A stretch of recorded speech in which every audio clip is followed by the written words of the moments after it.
keyboards and buttons and controllers and... Ah! I'm having a great time. It's fine. Everything's fine. Don't worry about it. Whoop. I promise, everything's fine.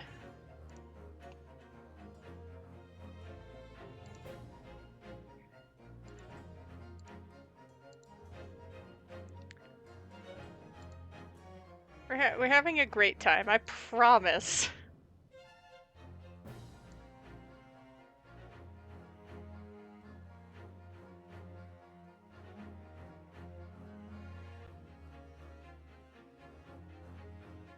It's just I'm dying.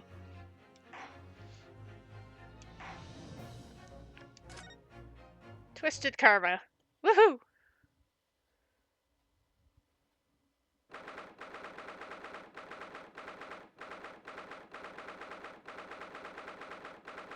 Defendant's antechamber. And do you know who we're gonna talk to here? Van Zykes. Well, because he's the defendant, right? Makes sense.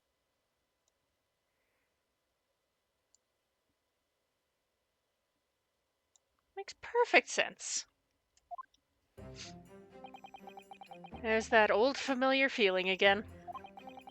The crushing pressure of this historic courthouse. It's the pressure. It's getting to me. Actually, no, it's a little different today. There's an even more menacing tension in the air. Ooh. There's a menacing tension in the air here today, isn't there? I suppose... Yes, I think so.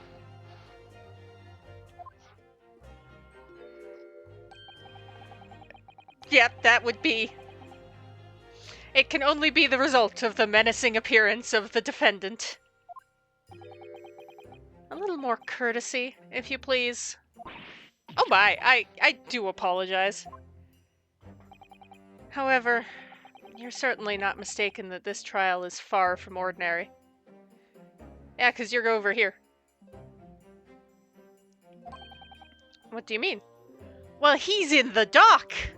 And not on the other side of the courtroom, putting his foot up on the bench and going, "Pray forgive the discourtesy." I'm not privy to the details. However, I understand that no jury has been selected.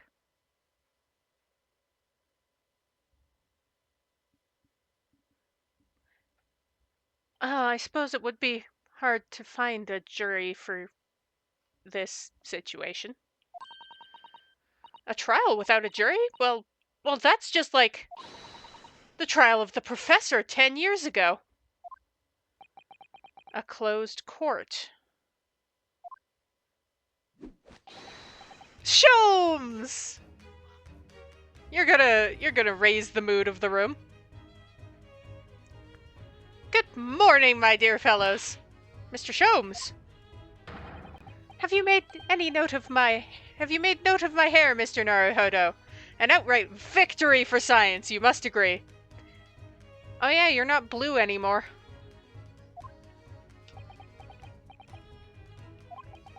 To be perfectly honest, so much happened yesterday that, well, completely forgot about your little hair problem. Ha! What to one man is a little hair problem is to another a day of drinking dubious potion after dubious potion. Well, see, there's your problem. They were dubious. You have no idea how my stomach ails me this morning. There's your problem. You were drinking dubious potions. You gotta get the ones that are peer-reviewed or something. Oh dear. How awful for you. I'm afraid you only have yourself to blame, Mr. Sholmes. And good morning to you, Mr. Reaper. I'm delighted to see you looking so full of vim. And you. I see London's celebrated great detective is as active as ever. Oh, you exaggerate, my dear fellow, compared to my paltry engagements with a few trivial cases. The Reaper's overbearing presence is a far greater deterrent to the black roots of crime in our capital. I can't tell if he's complimenting or insulting, is the thing.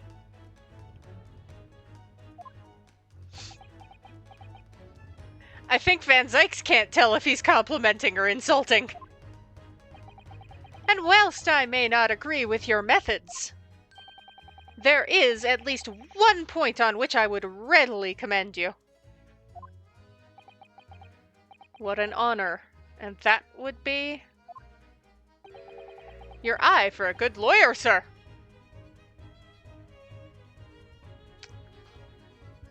Yeah, fair enough.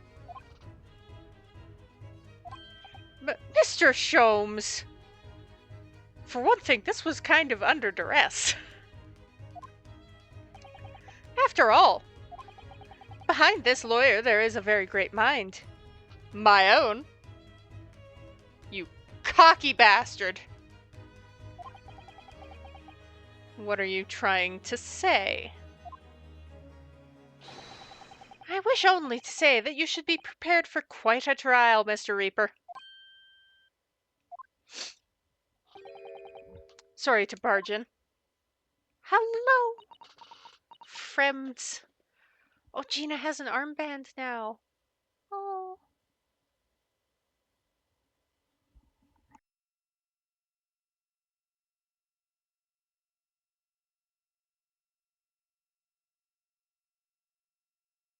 Die. Oh, Gina! What's that on her arm?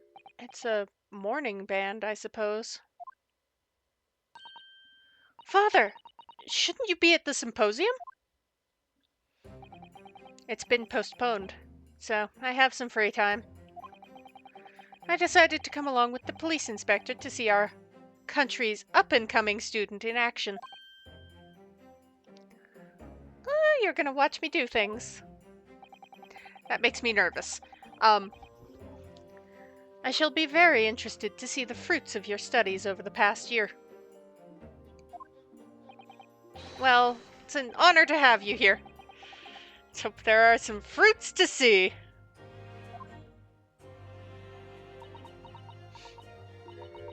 Otto? Oh, yes, Gina? Why'd you agree to this, eh? Why'd you take him on?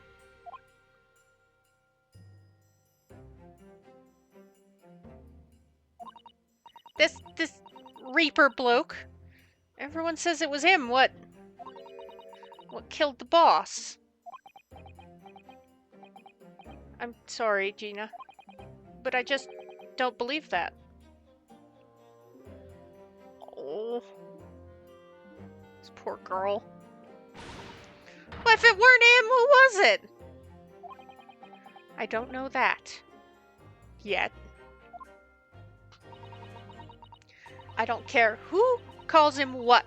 The Reaper is just a name. He's just a person at the end of the day. And if it turns out it was him what killed the boss, then God help him.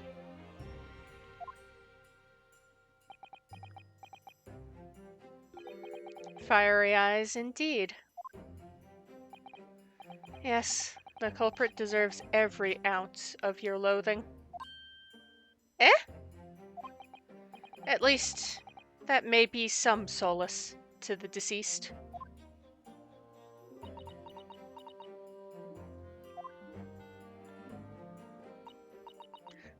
Please, Otto. Get whoever did this. For the boss. Oh, Gina. I hate feeling this useless, but there's nothing I can do. So you've got to find who done this and make the wretch pay. Counsel for the defense and the defendant. Court will be in session shortly. Make your way into the courtroom at once, please. Alright then, here we go. It's time, Mr. Naruhodo, Lord Van Zykes.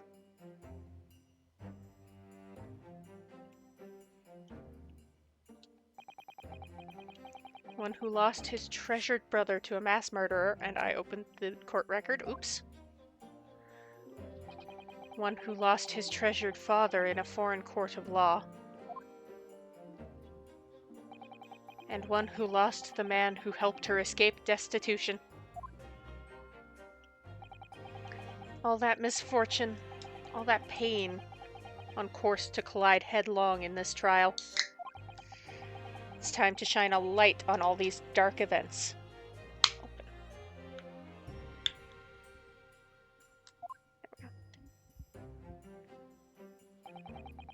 And whatever truth is revealed, we're going to have to look it straight in the eye.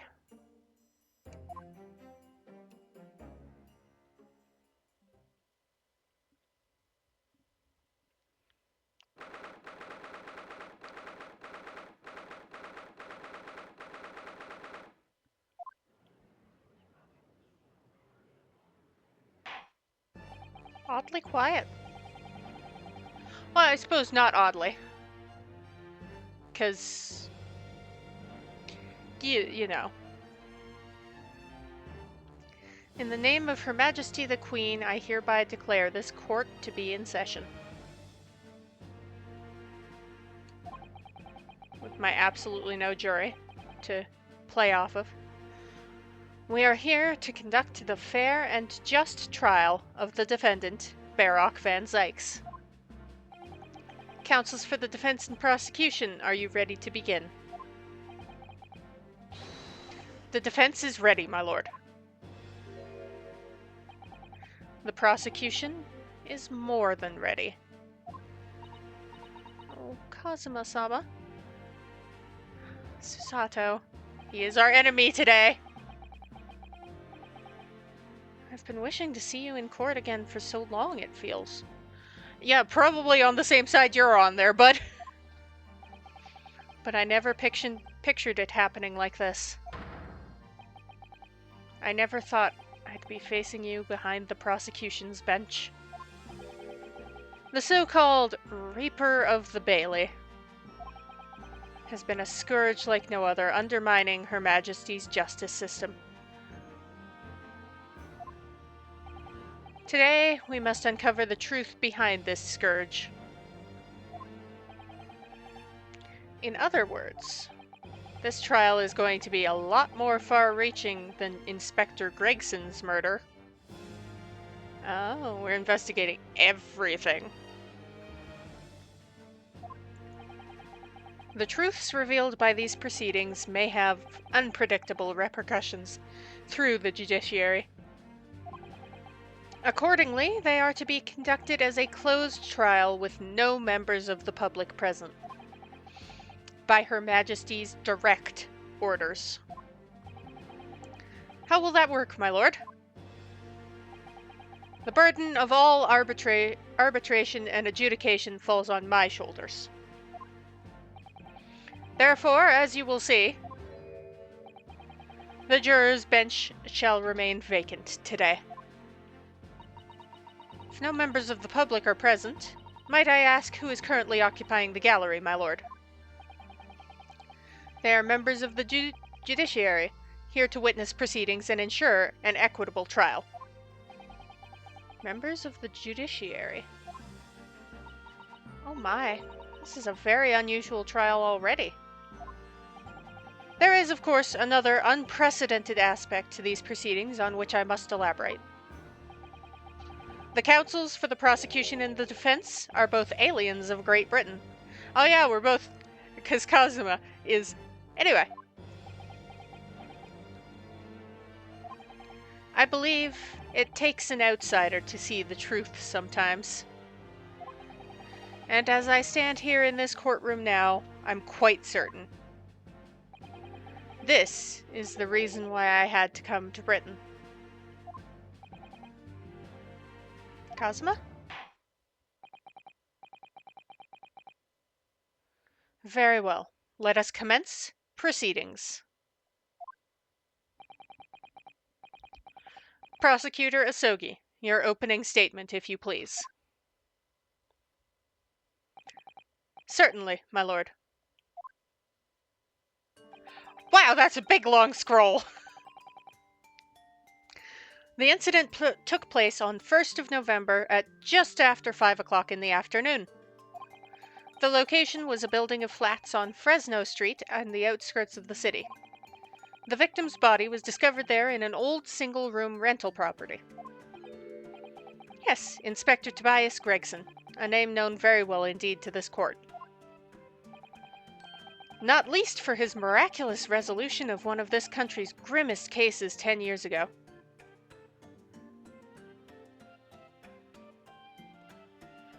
Yeah, maybe Van Zykes is like half working off memory. Which makes sense. Or Van Zykes is in shorthand. The Professor case. How sure are you about the time of the incident? Several witnesses on the street outside heard the gunshot, and all have reported the same time. That's what Gina told us too. There were a number of witnesses. But I don't think they were eyewitnesses because they were on the street outside. Anyway, I love how I'm trying to detective this out and connect all the dots. The victim was found curled up in one corner. It's believed that he was shot from the front at point-blank range and died instantly. How has the range been determined? There were scorch marks around the entry wound. Okay, yeah, that tracks. Such marks are caused by the gunpowder used to fire the bullet. But powder hot enough to leave scorch marks is only ejected a few inches beyond the end of the barrel. In other words, it only happens when the target is at point-blank range. I see. Yes, thank you for the detailed explanation, Counsel.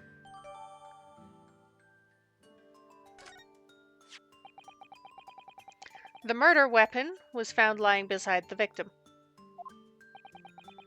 And have you managed to ascertain the owner of this firearm? No, my lord. Not conclusively. Bravo, Kazuma-sama, for not trying to use the gun as evidence when its provenance can't be proven. Furthermore, my lord, as I've explained, the revolver was fired at extremely close range. The bullet passed through the victim and struck the wall behind him. There is a candelabrum mounted on that wall, and the tip of one of the candles in it was found to have been blown off by the projectile. We noticed that too, didn't we? That's right. Thank you for the thorough report, Counsel. The setting of the crime is clear to me. You will submit the plan of the crime scene as evidence, please. As you wish, my lord. Crime scene floor plan. Woohoo.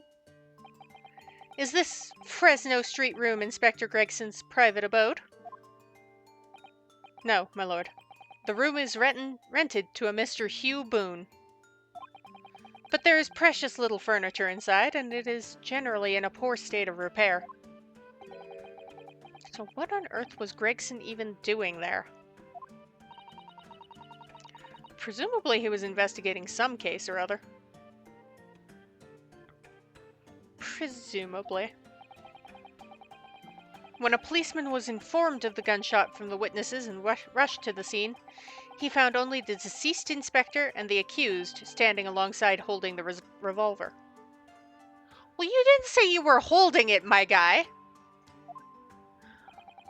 Although, to be fair, first case ever in the Great Ace Attorney stuff was Rianousuke picking up the gun and getting accused of shooting a guy. So Van Zykes might have picked it up and been like, oh, is this mine? Because he lost his, right?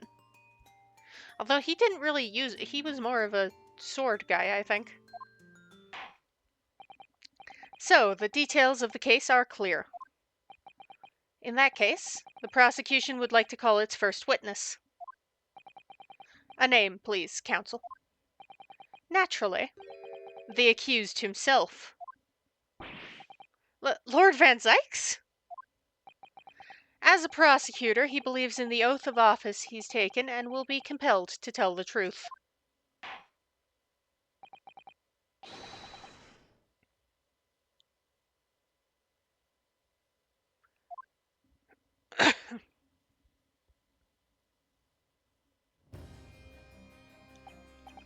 So, witness. Your name and occupation for the court. Not that that will be hard. Just saying. But, you know, Barock Van Zykes, Old Bailey prosecutor. I presume, Lord Van Zykes, that you heard Prosecutor Asogi's opening precis. I don't know if I said precis right, but I'm sticking with the... Oh, it might be precis, because pre is the... Whatever. I did. It is alleged that you were found at the scene of the crime, and that you were arrested by the arriving police officer. Can you confirm this? Yes, my lord. Then I'm sure the court would like to hear you explain some things away. Namely, why you were there in the room on Fresno Street at the time in question. And what exactly took place.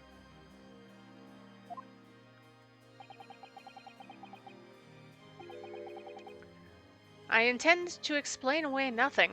I will simply tell the truth.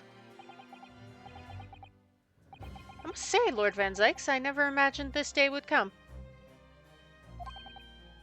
Or rather, I didn't want to imagine it would come. But since you became known as the Reaper, a part of me has been dreading it.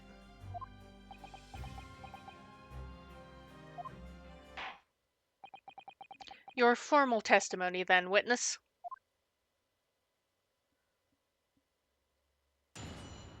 Testimony.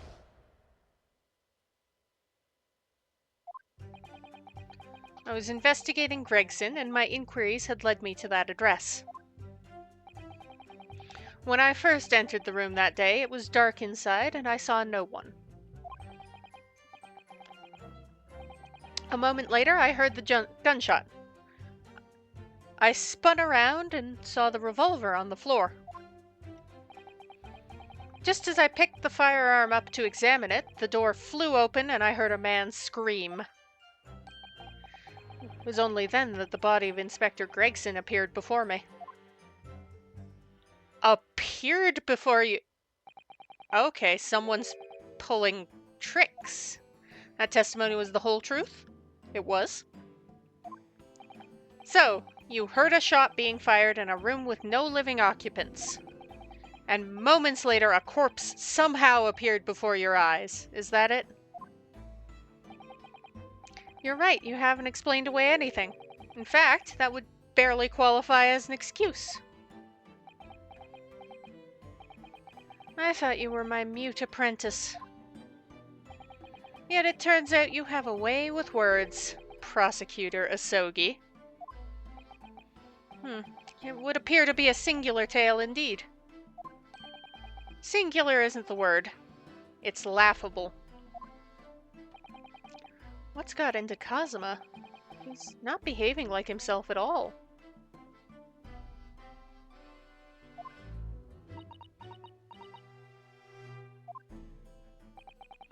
Very well then. Counsel, you may begin your cross-examination. Yes, my lord.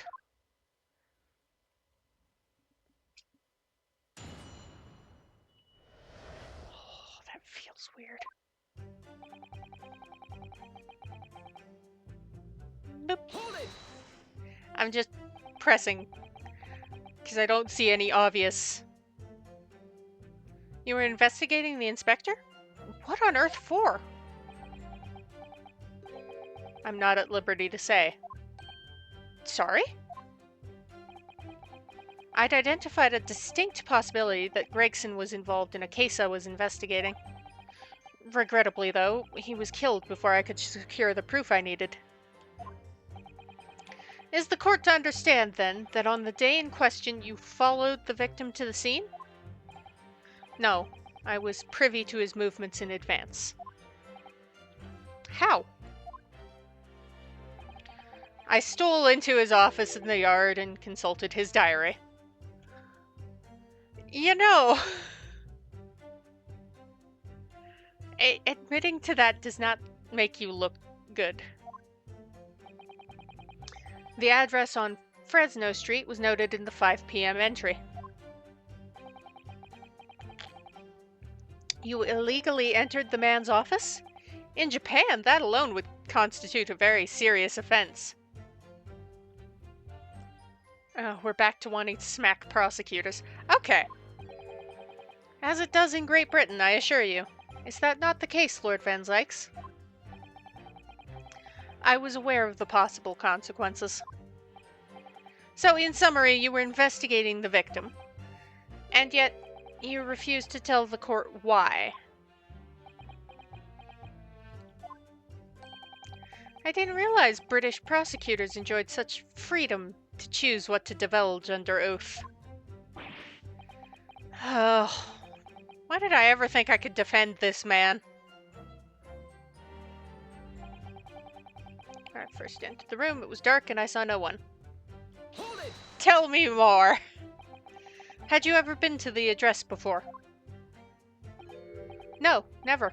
I only learnt of the place as a result of my investigations into Gregson's activities. There was no light inside when I entered, so it was all but impossible to make out anything. But at 5 p.m. the sun would only have just gone down. It would still have been reasonably light outside. The room has a window, but it was boarded shut. Very little light found its way into the room from outside, so it was extremely murky inside. I wouldn't have noticed it if the victim was already lying on the floor. There was no artificial light in the room, you say? You're quite sure? I'm quite sure that the part of the room where the body was found was very dark. I have a feeling there was a small oil lamp burning on the desk, though I couldn't say for certain. Look, Mr. Naruhodo. There is a small desk in the room just here. As I remember. And there was an oil lamp on it, as well as the framed photograph. When I entered the room, I closed the door behind me and started toward the desk to investigate. And what did you find? Nothing. I never actually reached the desk. 'Cause there was a gunshot. Bang! So, who fired the gun? I have no idea. I didn't see anybody else in the room. But you say it was very dark in there. Yes, that's right. All I can tell you is I didn't sense another's presence. Then could it be that the gunshot actually originated from somewhere outside the room? Point blank in the front, and it went through the candelabra. Ryunosuke, you're a dingus. No, that's out of the question. Oh. Without doubt, the sound emanated from inside the room. I could smell the gunpowder. This is going from bad to worse. 'Cause of course it is. And you say that's the point at which you noticed the revolver on the floor? Correct. And I foolishly picked it up. That was carelessness on my part. Isn't that a mood, Ryunosuke? Presumably, then, the gunshot you heard came from the firearm that you somewhat hastily took in your hands. In point of fact, my lord, I believe it did not. What? Oh, the gun was probably cool. It wasn't the smoking gun. Ha ha. The barrel of the revolver I picked up was cold, and there was no smell of spent powder. But then, where on earth is the gun that was fired? Whilst I would like to oblige you with an answer, I'm afraid I can't. I, too, would dearly like to know that.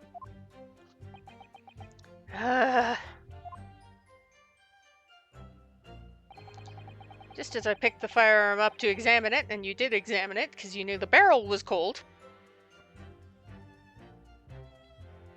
you could examine it real quick. Because a fired gun is very, very obvious. Hence why a giveaway clue is often called a smoking gun. Hold it!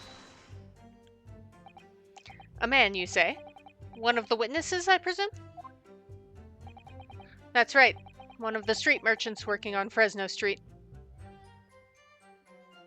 What? Really?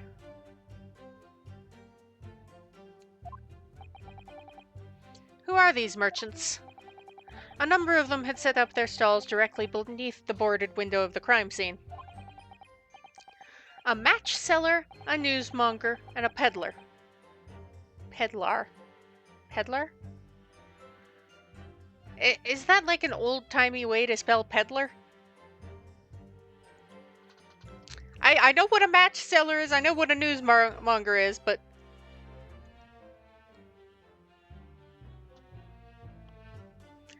Alternative spelling of peddler. Okay. I had to look it up. My brain would not let it go if I didn't. And without thought of danger, they ran inside to see what had happened. Yes, Gina told us about that yesterday, didn't she? They burst through the door with some force, it would seem. They did. It almost gave me a heart attack in the process. But you're supposed to be the Reaper. That doesn't mean he's as cool and collected outside of court. Even in court. Like, when you hit on something, he goes, ugh! Grabs his chest. The first man to come in immediately noticed the revolver in my hand and fled. A policeman patrolling on Fresno Street heard the commotion, and was able to arrest the accused shortly after the incident occurred.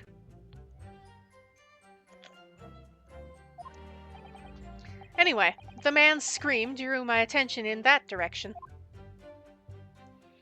And that's when the body showed up. Hold it! What do you mean by that? In what way did the body appear?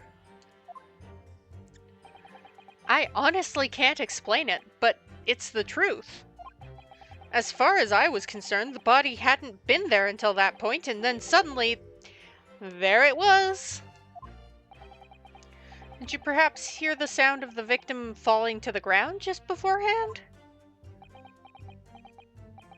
At that moment, what I heard was the sound of the door flying open and the scream of the man who came inside first. Nothing more. I see. They opened the door with force, so it would have been BANG! Right? So it might have covered up other noises. After the man fled, I examined the body. I was stunned to find it was Gregson. Most curious circumstances indeed. How the inspector was killed, or how his body seemed to appear out of nowhere, I have no idea. Objection! Oh! Hi, Kazuma. You were very quiet. Surely the court has heard enough. My lord, the cross-examination has clearly revealed that the accused, Baroque Van Zykes, is lying on multiple fronts.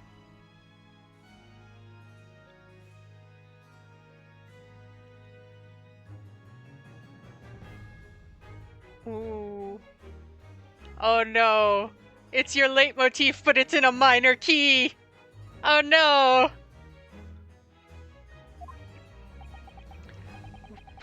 What is that supposed to mean? Gracious counsel. The defendant is lying, you say?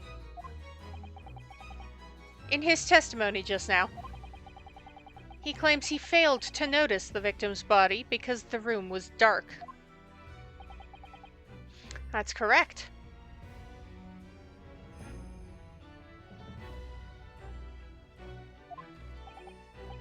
No, that's impossible. As proven by this candelabrum. Oh yeah, 'cause the one candle was shot, but the other two are like burnt down to nothing. How does that prove anything? If you examine the tip of the long candle, you can see it's been blown off by a powerful impact. One would assume that the projectile from the firearm passed through the victim and struck this candle. The problem comes when you consider the other two candles, which are clearly of a different length. You can see that only the candle that appears to have been struck by the bullet is long. We could reasonably expect someone to have lit all three candles together, which begs the question of why only one has ended up longer than the others. Must be because that particular candle was extinguished while the others were still burning.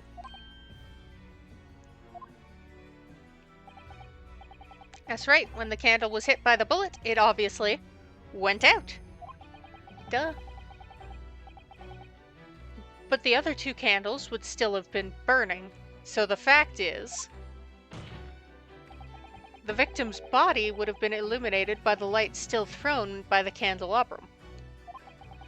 And the accused's claim that he couldn't see the body clearly contradicts those facts. And now to the next lie. There's more. The accused also claims never to have visited the scene of the crime before. That's the truth. In that almost empty room, the police discovered something very unusual. A board covered top to bottom in police documents and newspaper cuttings. Yes, that's right.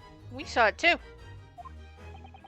Goes without saying that the contents of the police documents cannot be divulged. However, they included a number of reports from various historical cases, the oldest of which was from 10 years ago. This is starting to sound familiar. And there is a common thread linking all of the documents on that board.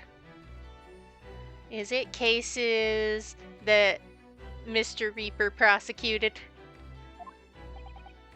Indeed? What is this common thread, counsel?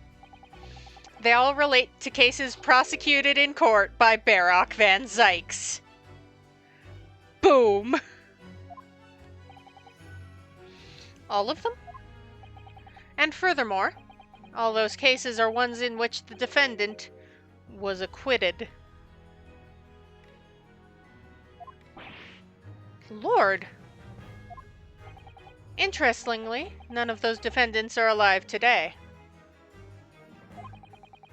because all of them have been sent to their graves by the Reaper.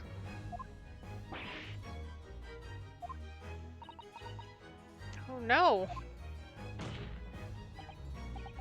In short, that dingy little room is the Reaper's secret hideout and his base of operations.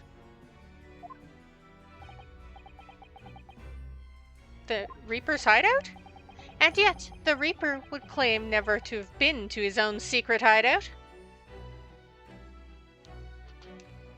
Well, mayhaps, possibly, there's someone else who thinks that people are getting out of being good little... No one would believe that. No, the truth is, we've been looking at this backwards. Explain, counsel. Inspector Gregson was investigating the identity of the Reaper. When he discovered the location of the man's secret hideout, he was killed. As I'm sure everyone can imagine, by the Reaper's hand.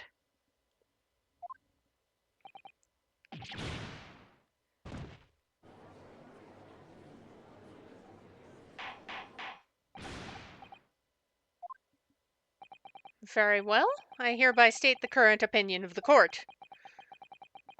Barock Van Zykes is an outstanding prosecutor who has rendered great service to his country. However, it is with deep regret that I must concur with Prosecutor Isogi's contention.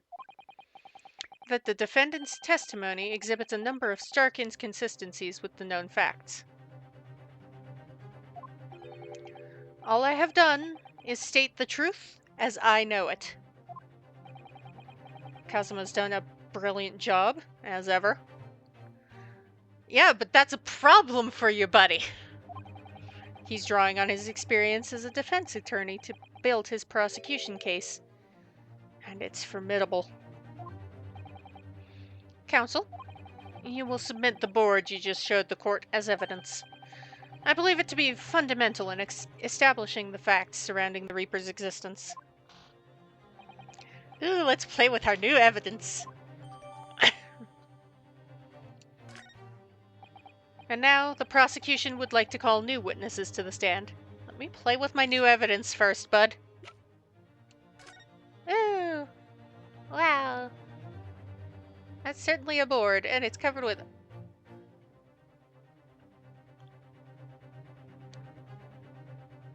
Uh-huh. That? Yeah?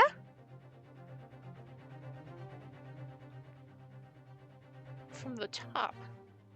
Huh. Let's look at that. Oh, what's this? Mr. Naruhodo, look! Oh, yes, it's a smudge of some kind. In fact, looks just like a handprint. And the color. That's blood, isn't it? Oh, dear. How disturbing.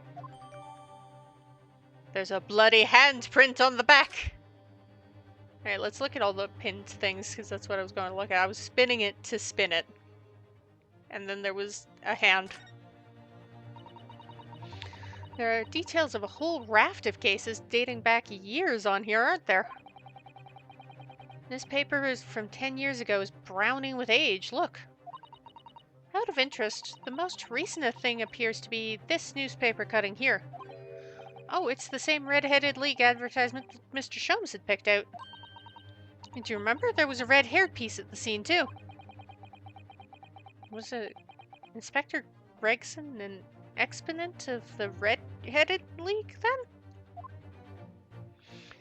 Or whoever collected this fucking conspiracy board.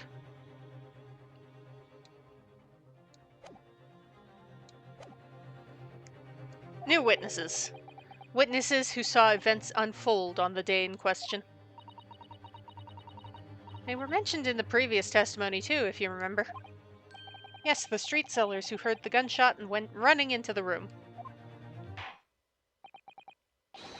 Lead the witnesses in. The defendant may step down from the witness stand. Certainly, my lord.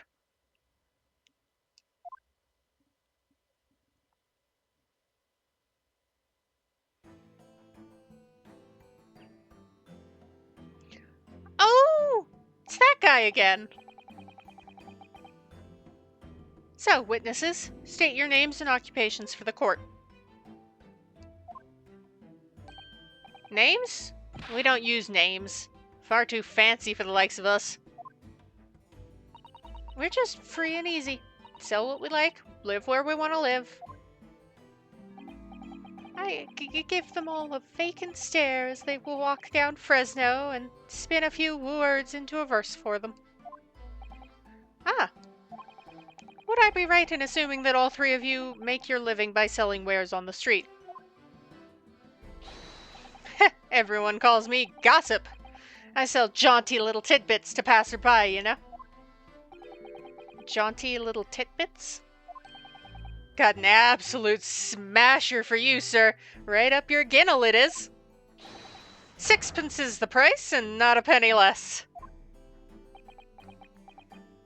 Wait, you're actually trying to sell it to me now? Oh, come on, sir. Don't tell me you're not interested. Try the man. Give him the money and see what it is. Pay the man, counsel. Oh my gosh, everyone's piling on me. All right, 6 it is. You won't regret it, sir. Now got your listening ears on? Just between us, a young couple on Slate Street have just had twins.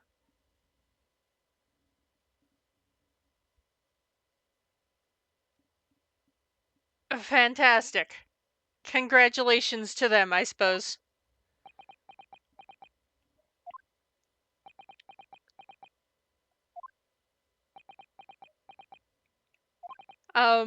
Is that it? No, that's not it. It's gossip, and that wants to spread. But that bit's up to you and your mouth, of course. It's got more, you know? Want another juicy one?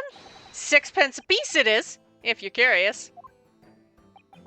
I am curious, yes, about what's going on just under that fat bottom lip of yours.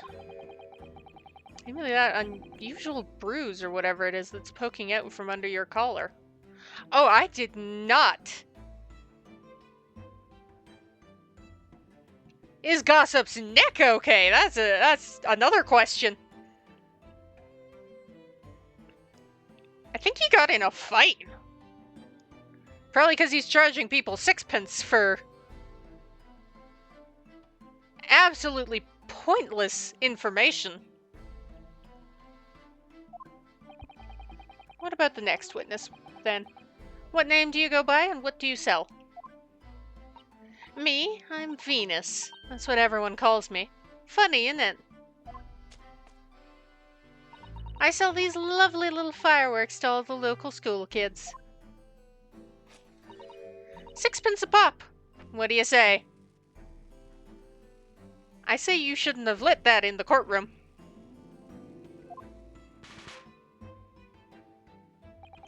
You weren't exaggerating with little. Do they actually sell? Oh yeah. The second years can't get enough of my Venus firecrackers. Especially when I tell them that if they get 100, they could blow up the school. Not the most savory of ideas, young lady. What do you say then, eh? Want to part with 6 pence for a pop? Wait, what? You want me to buy one? And everyone's gonna pile on me and go, oh, pay for it, pay for it. Tell you what, I'll let you in on a little secret. If you get 100 of them, you could blow up the whole courtroom. I don't want to blow up the whole courtroom, girl. Try the woman. Give her the money and see if she's right. Pay the woman, counsel. Right, alright, I'll buy one. This is something a bit extra. Just for you. It's the Venus special. Only 600 pence. 600? It's 100 of my regular fireworks. Nothing little about that, is there? And there'd be nothing little about the punishment if I blew up the Old Bailey, either. Venus firecracker has been entered into the court record. And the last witness. What name do you go by and what do you sell? I'm a thinker, me. Think all sorts of thoughts. I think, therefore I am. I am, therefore I think. I think. 'Cause I stand there on the street, watching the world go on about me. They call me the Observator. Get out of it, old man. Everyone calls you Sandwich and you know it. So, you don't actually sell anything? Stop pushing that button. A problem shared is a problem halved, as they say. I give advice, I do. And think what it means. I don't actually sell anything, no, come to think of it. Pity. No more purchases today, please. Well, we have quite a cast here, it seems. I swear I recognize Sandwich, though.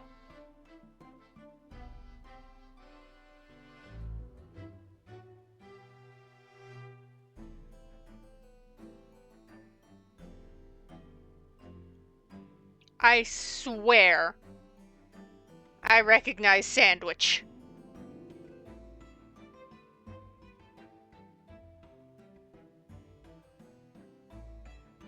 Am I wrong?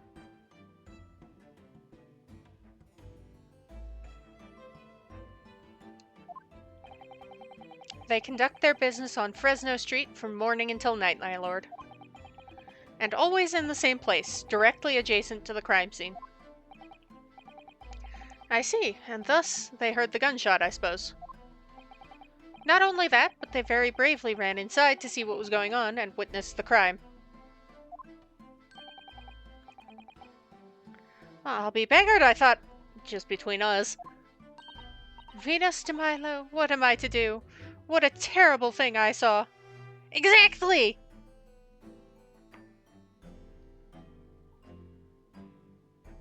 The driver, yeah. That's what I think is if what we see is light and shadow playing with our eyes. Is any of it real? So I suppose he got fired from being a carriage driver. Because he took a bribe.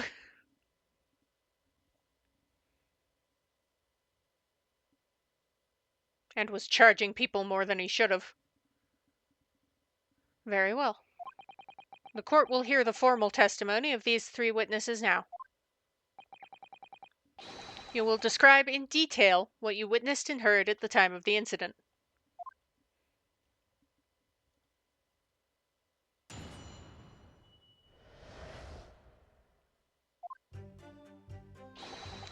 We saw the whole thing from start to finish, we did. Everything from the moment they went into the building. It was less than a minute after the Reaper had gone inside that we all heard a big bang. Seems to me that quick to talk is quick to walk. Gossip couldn't wait to go and see what had happened. Of course Gossip was the first one in. I ran into the room and there he was, the Reaper, gun in hand, standing over the dead body. I was scared half to death, me, so I ran off to find a copper.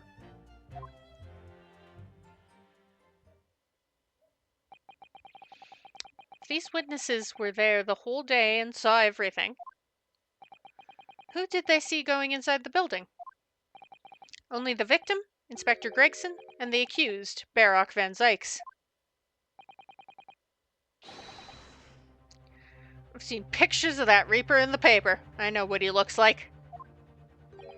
And just between us, folks love stories like this. I've made myself a tidy sum already. But wait, the room was just one of several flats in the building. Someone from another flat could have done it. All those flats on Fresno Street are unoccupied. Woohoo! Of course they are! They're small, damp, dirty, and expensive to boot. The room in which the inspector was found is the only property in the building that's currently leased. And we know the leaseholder's name, don't we? It's Hugh Boone.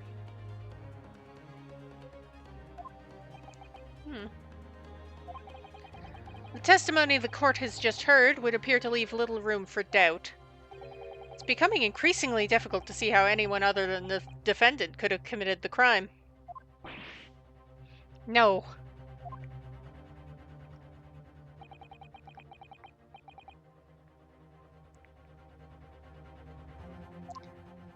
I suppose I will press some statements.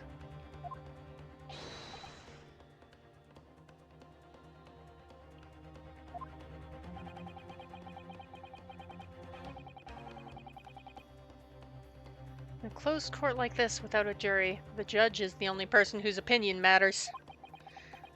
I have to break down this testimony. Somehow.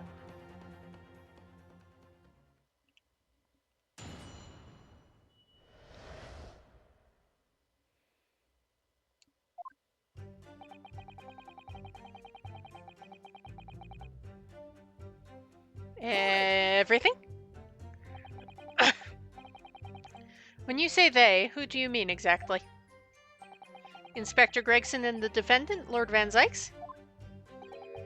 I suppose so. The likes of us don't know the names of the high and mighty. I'll tell you one thing. It was the old Reaper that went in last, that's for sure and certain. Just behind Inspector Gregson? Did they arrive at the same time as each other? No, not at all. The first fellow must have gone inside a good 15 minutes before we heard that gunshot. Maybe his lip is so swollen because he keeps, like, flicking it. Am I sure? Am I sure?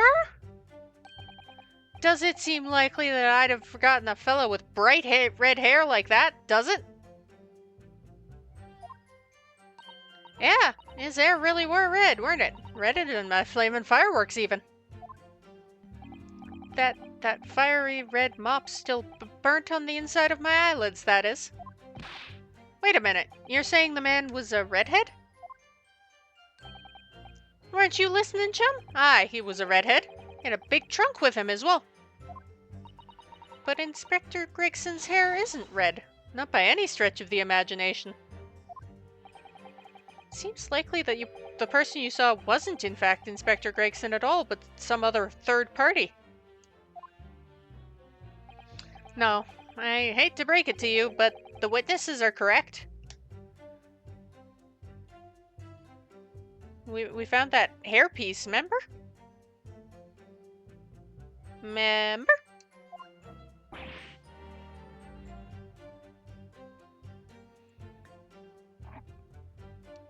What? Just have a look at this photograph of the victim taken at the scene.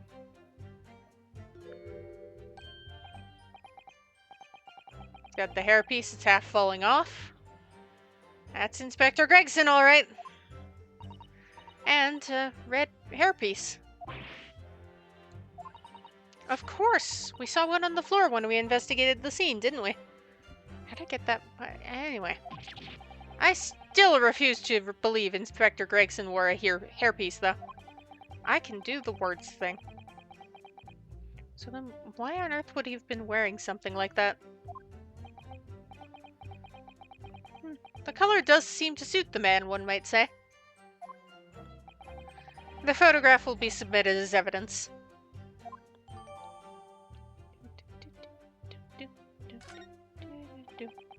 And what became of the trunk that the red-headed victim was supposedly carrying? I was informed that no trunk was found at the scene. Ooh. So it just disappeared. What, do you expect us to have been watching the building every second, do you? We definitely saw him in the dock going in, though. No question about that. Okay, I have a feeling the trunk was... I have a feeling the trunk is important.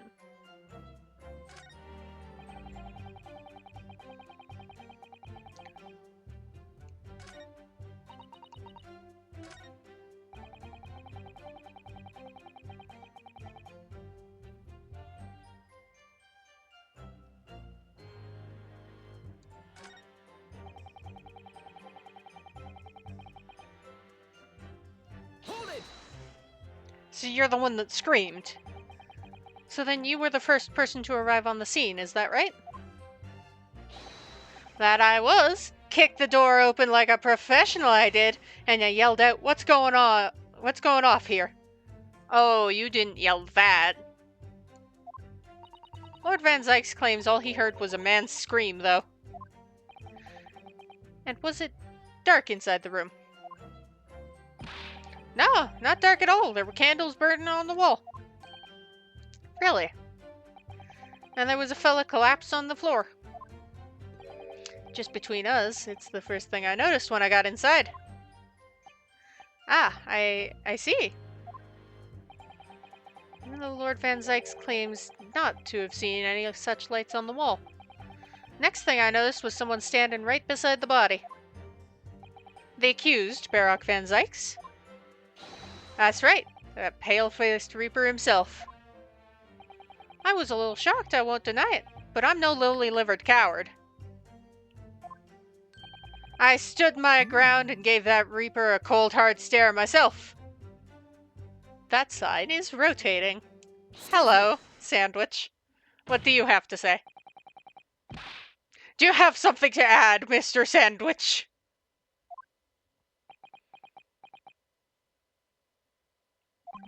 There's really nothing to me.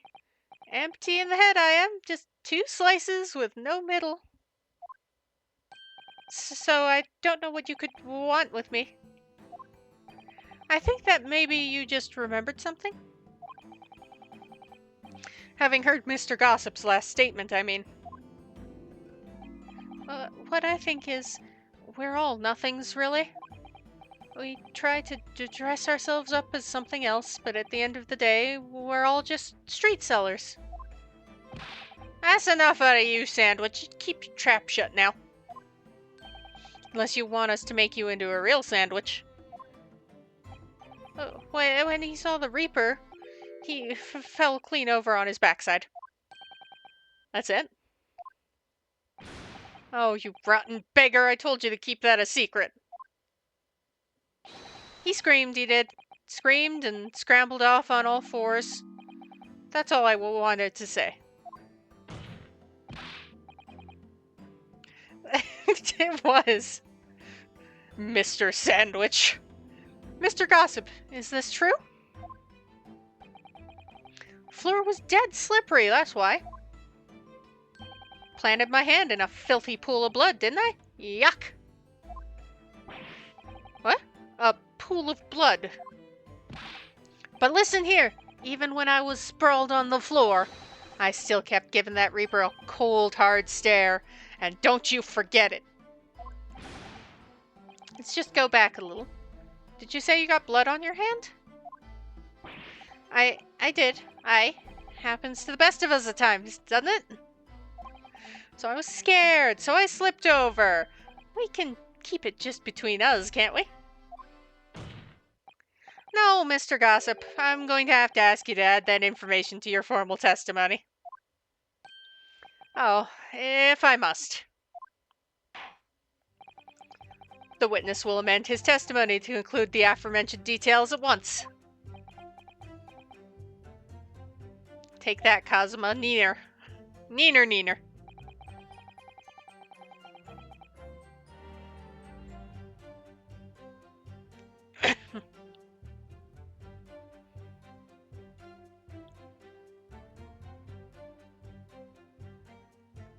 And do you know what? Do you know what we found when I was playing with our new evidence? Excuse me. I have to, I must protest. So you wiped off the blood from your hand on the floor of the room. Are you quite sure about that? Well, what else do you expect me to have done, huh? Does it really matter? Objection. Oh, shut up. The police found no such handprint on the floor during their investigations. What exactly is the defense asserting? If you listen, you'll find out. Prosecutor Asogi. Certainly, there was no bloody handprint found on the floor. What are you trying to say? There was a handprint in blood left very clearly at the scene. On the back of this notice board. Ah, yes, indeed. Indisputably a handprint in the distinctive color of blood. Aye, you're dead right. That's my right hand. I'd know it anywhere. Not making the comment I want to make. Objection. The witness very definitely testified that he wiped his hand on the floor. Any handprints on the back of the board are irrelevant. Objection. Not if the board itself had fallen over onto the floor. In that case, it's quite possible for the witness's handprint to have ended up there. Oh yeah, the ankle, it's on the board. No, that makes sense.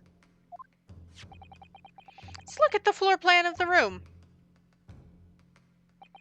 The notice board was in the opposite corner of the room to the victim and in an upright position. Even if it had somehow been toppled and was lying on the floor at the time. It would have been a considerable distance from the body. Calculating. Okay. So, I'm pulling up the floor plan myself to talk this through, because... So, Van Zykes said he came in the door, and it was dark, so that means the notice board was probably upright over here. So the body appeared. And so then when it fell over, it would have been like here, at the opposite angle of that. So it was... I'm using the floor plan because my mouse isn't going to be visible here. And I can't really point things out without making absolutely no sense otherwise.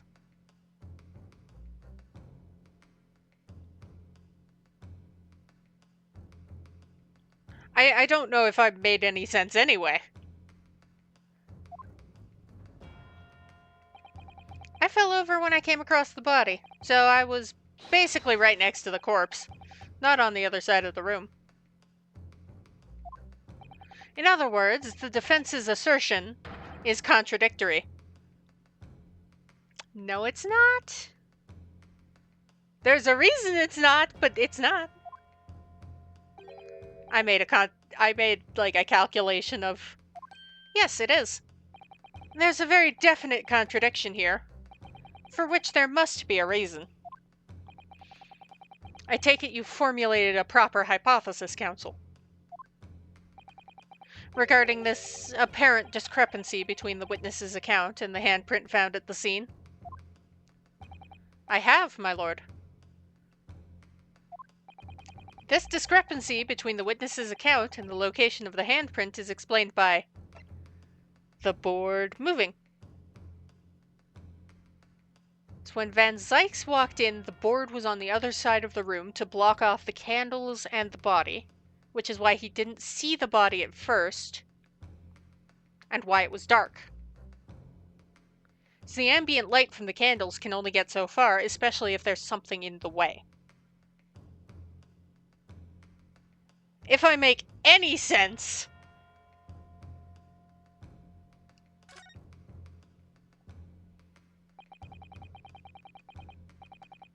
The real contradiction here is the handprint itself, not where it was found. As the court can see, it's upside down. Gracious, so it is!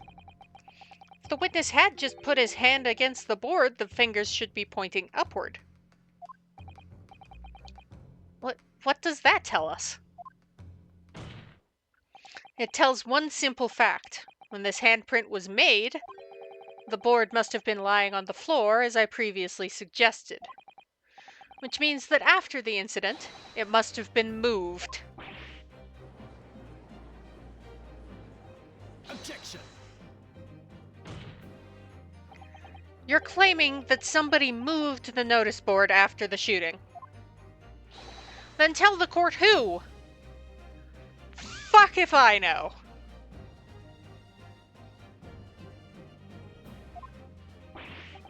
I don't know that yet, but the point is... When you consider all the testimony we've heard so far, we can now be very clear on one point.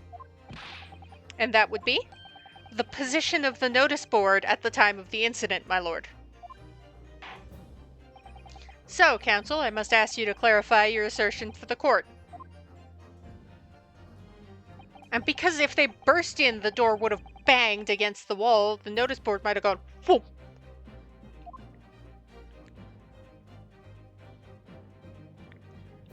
So it was probably somewhere around here-ish. A little closer to the door, actually, probably. There? There. Take that! I'm going for there. I have lives. This is the only possible location. Immediately adjacent to the doorway. court would think back to the testimony given by the defendant earlier, he said that when he entered the room, it was dark, and he couldn't see the body. Bayek? If the notice board had been here, the body would have been completely hidden from view, and the light from the candles would have been blocked, making the room appear darker. Objection.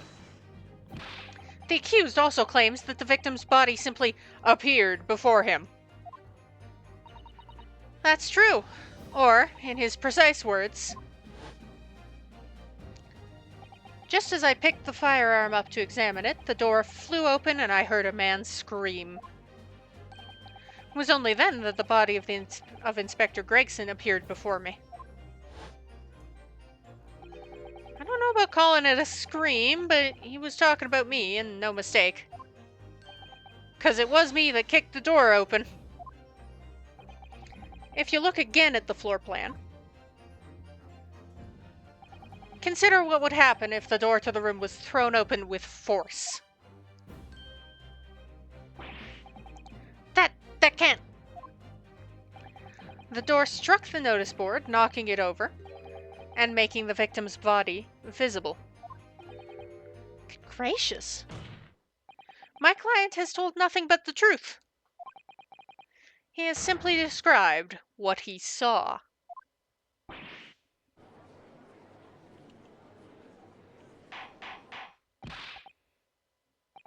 Counsel, how has this not come to light before now? Well, 'cause no one asked. After the incident, somebody must have righted the board and moved it into the position where the police, myself, and my colleagues saw it when investigating the room.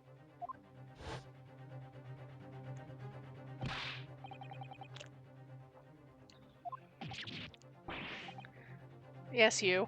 Me, my lord? You and your fellows were there at the scene before anybody else. Goes without saying that you must know something about the position of the notice board. The witnesses in the stand will testify again. You will each explain exactly what you did upon arriving at the scene of the crime. Stop looking over your glasses at me. I get the message.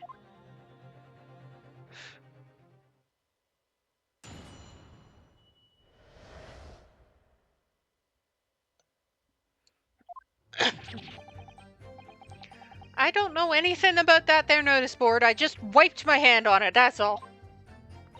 But don't look at me. I haven't got a clue about it. I was doing business with some second years at the time. I don't know anything about anything. I'm just a bystander, me. Just a sign at the crossroads of life. Was that Reaper, I bet? He's got a face that screams, bored.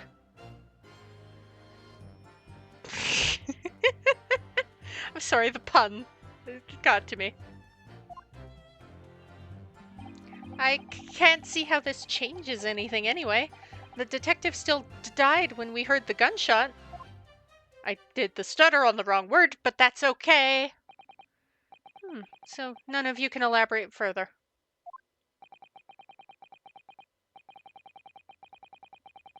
Shaken by the crime they witnessed, and with only the light of a few candles and an oil lamp by which to see, we can't expect these witnesses to be able to give a more precise account of what happened.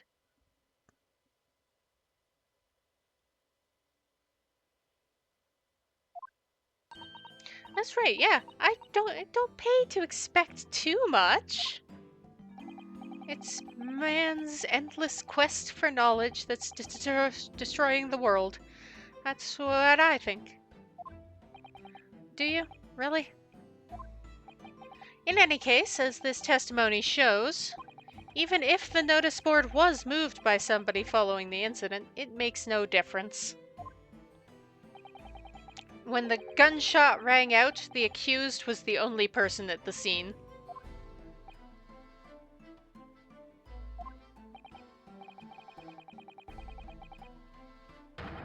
In short, the only person who could possibly have committed this crime is Baroque van Zykes.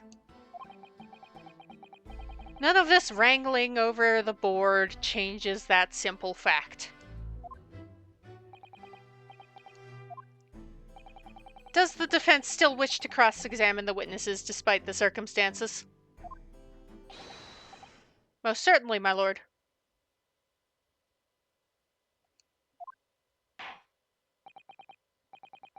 Very well, then you may proceed, counsel.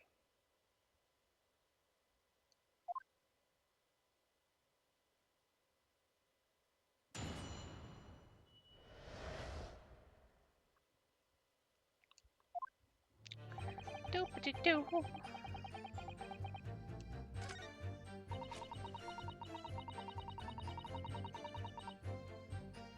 If you were doing business with some second years, how are you a witness?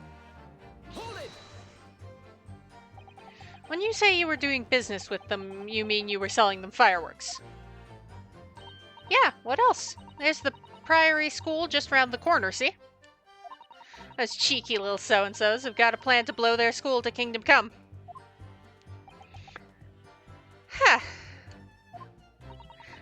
So I've been telling on them, letting their teachers know what they're up to. Oh, you have? Yeah, wouldn't want anyone to get hurt, so I let the school know the kids are playing with dodgy toys. And then selling the kids the exact same dodgy toys to get money out of the situation. Then, praise the Lord, the teachers take all the fireworks off them. And then, praise the Lord again, the kids all come back to me to buy more. Everyone's happy, see? What a racket. Of course, and sometimes the teachers give me a little bonus to thank me for letting them know. It's a busy old life selling explosives. Venus is a guileful goddess indeed. Well, telling barefaced lies is kind of my thing, really. I'm ever so good at it. Oh, you have a lot to say during this, don't you? Something wrong, Mr. Sandwich. If I said it was, could we just leave it at that? Would that be the end of it? No. Did Miss Venus's statement just now bring something to mind, perhaps?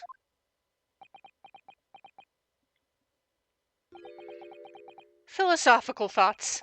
Deep philosophical thoughts. Let's say there was a great liar, and that great liar said, without batting an eye, telling barefaced lies is kind of my thing. I'm ever so good at it. Would those words of hers be a lie, too? Or the truth? In which case, she's not a liar. Oh, it's a hellish paradox, that one. Don't you think? I'm not entirely sure, to be honest. But it seems to me you're suggesting Miss Venus has been lying, are you?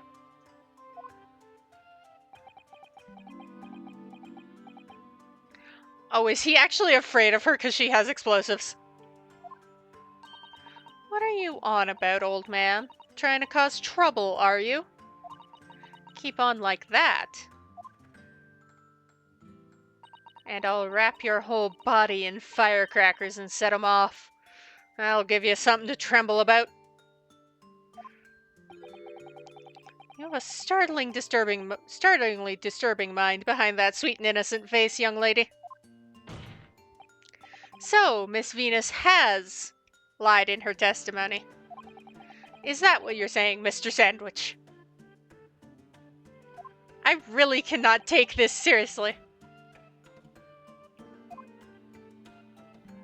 Well, if it means I'll be burning in hellfire for the rest of my days, so be it. Yes, that's what I'm saying. Can you elaborate, please, sir? Old Blabbermouth here headed for the room where the gunshot seemed to come from, but there was someone else who crept up the stairs behind him, too. That's right. That rotten liar over there.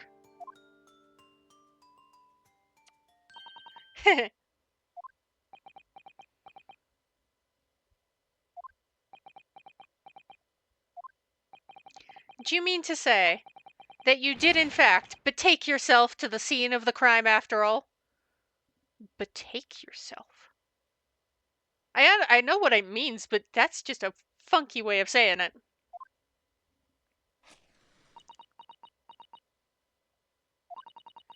What did I tell you, eh?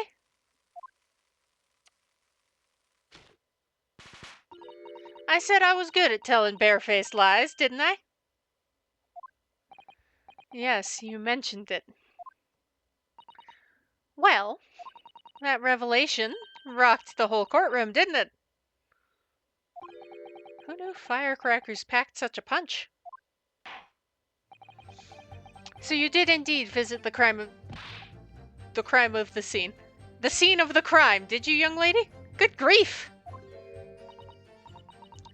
Well, now you come to mention it, I suppose perhaps. I do clearly remember climbing the stairs to the room, yeah? Either you clearly remember it, or you don't. Well, I shall consider a fitting punishment for this perjurious act later. For the time being, you will immediately amend your testimony to reflect the truth. As a concept. Oh yes, my lord, of course. Oh, she's so polite. Maybe I did sneak along behind gossip and have a little peek into the room where it all happened. Hold it! Did you? You make a habit of lying, do you, Miss Venus? Well, I suppose so. I don't really know, to be fair. If you want my advice, though, I'd take everything I say with a big pinch of salt. Alright, but you did in fact go to the room where the victim was killed on the day in question, didn't you? Oh, please. As if I would. I can't think of anything more terrifying. The truth, please. Well, alright, just a bit then. I mean, a girl my age is curious about stuff, you know? Did you touch anything at the scene? Oh, please, as if I would. I mean, there was a dead body on the floor. The truth, please. Well, alright, just a bit then. I had a look to see if there was anything I could sell. So I did give the place a once-over, but it was nothing to write home about. Right, now, I hesitate to ask, but you didn't move the notice board by any chance, did you? Oh, please, as if I would touch anything like that. Just a few bits of loose change is all I had.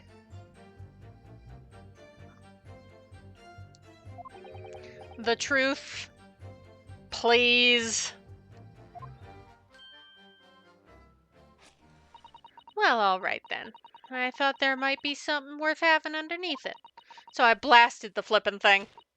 Sorry, I flipped the blasted thing. You're telling us that you did move that board? I think that did slip out, didn't it? You daft barn pot! I don't believe it. The girl doesn't think. So, did you find anything then? Something that you might have taken, perhaps, to sell? Oh, please, I should be so lucky. The truth now! I might have found this old pocket watch under the notice board, I suppose. But a bit of junk of this, like this can't be Ah! So it was you, was it? You're the one what took it. Gina? Young lady, may I remind you where you are? That watch there, that was a present to Inspector Grayson from the yard for a big case he solved 10 years ago. The professor case, no doubt. Boss used to wind it up every evening without fail while he was waiting for his grub to come at the pub. I see. I swiped it off him once and blimey was he upset. Gave me a right earful. Said he hadn't missed a day in the last 10 years polishing it and winding it. Meant the world to him, that watch did. Possibly not the best thing to go diving for, then. It's not all that, though. Took it to Jabez's that night to ask how much it was worth, but the old dealer wouldn't touch it. Wouldn't give me a penny for it, said it wasn't working. Knocked about and worthless, he called it. Knew I should have lifted it.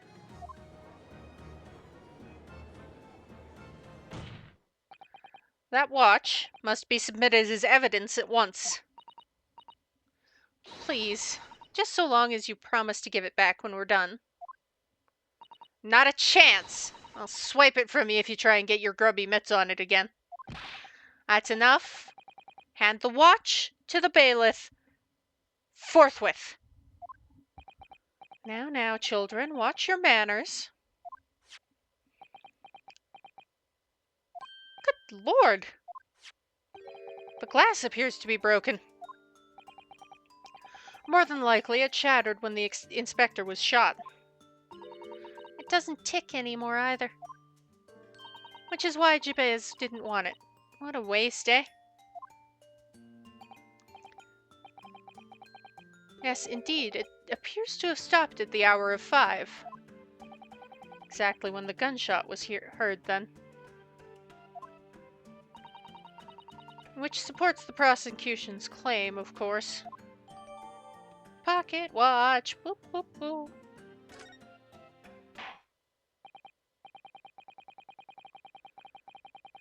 It appears that the mystery of the moving notice board has been solved at least. Gonna look at this watch.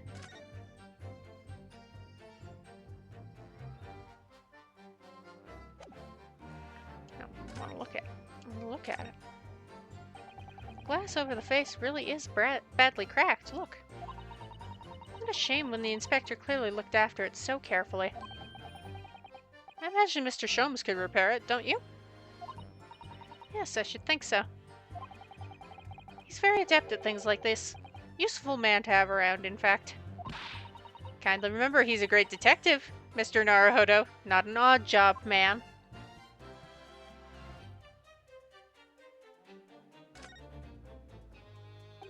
Huh, there's a tiny little keyhole here. Can you see? Oh, yeah, that's probably for the winder used to wind up the mechanism. Looks a little unusual, don't you think? You'd need just the right key to wind it, I imagine.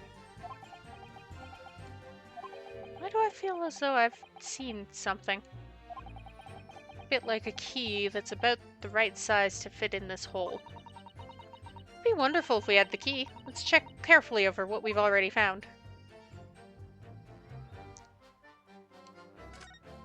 We'll look at the pointy bit. There's a tiny little stub sticking out from this small hole here. Look! Suppose there must have been a little knob or something on that for setting the time. In that case, seeing as we know the inspector took such good care of this watch, probably broke when the incident occurred, didn't it?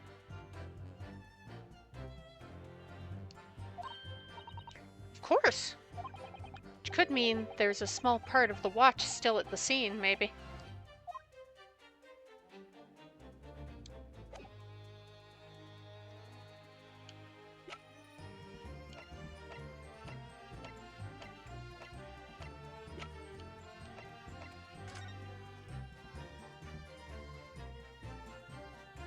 Wow, you're scuffed, poor little guy.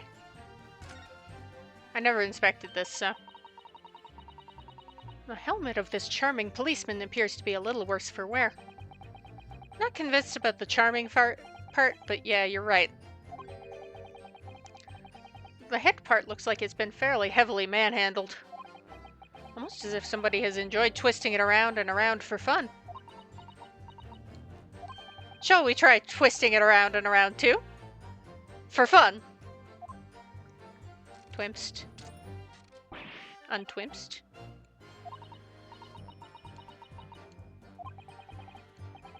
Couldn't be a key for a door, not at that size.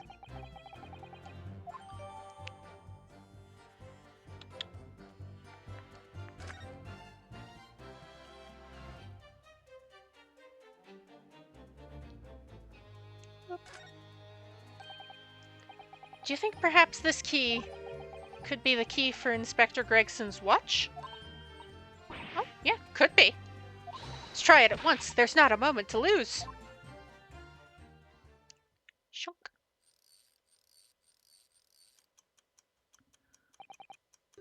A perfect fit. And look, the inspector's watch has started going again. So it has obviously just not been wound up, that's all.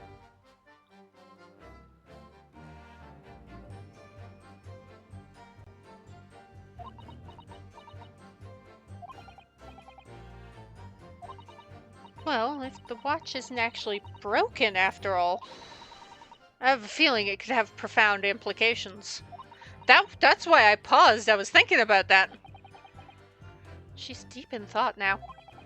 Perhaps I'd better start thinking deeply too.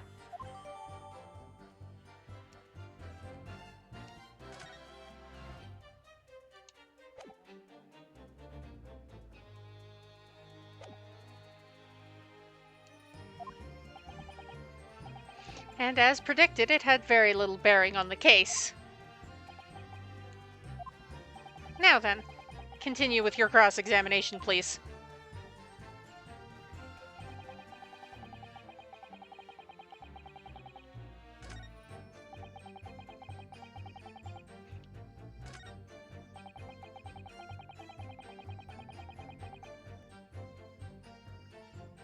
Hold it!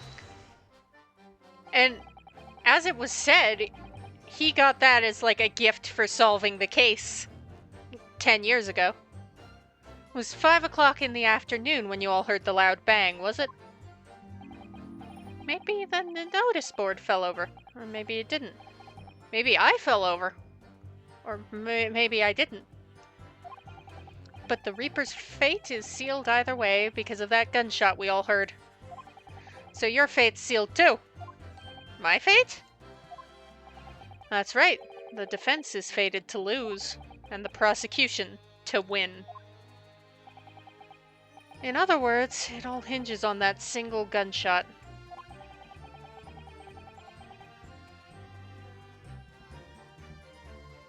So if I could just find some problem with that part of their story.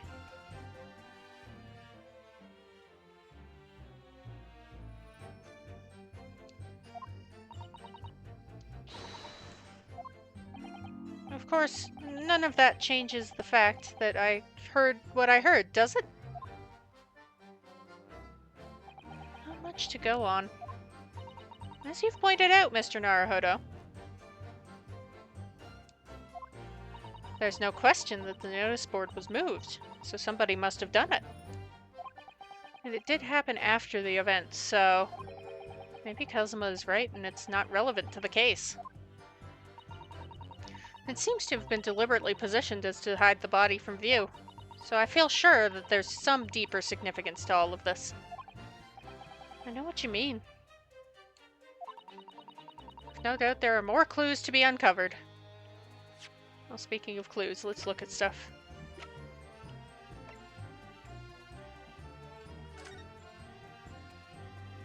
Is the strip all weird down here?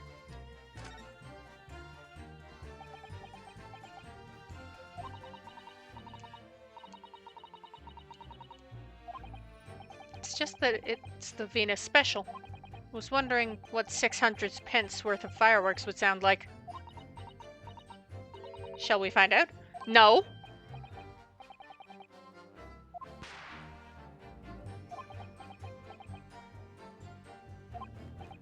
Alright, that was a fairly sizable bang.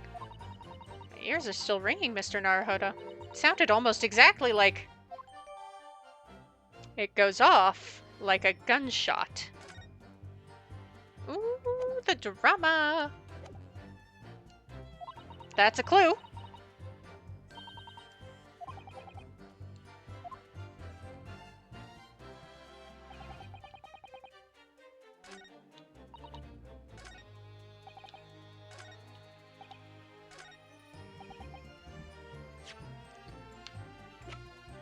Present! Objection!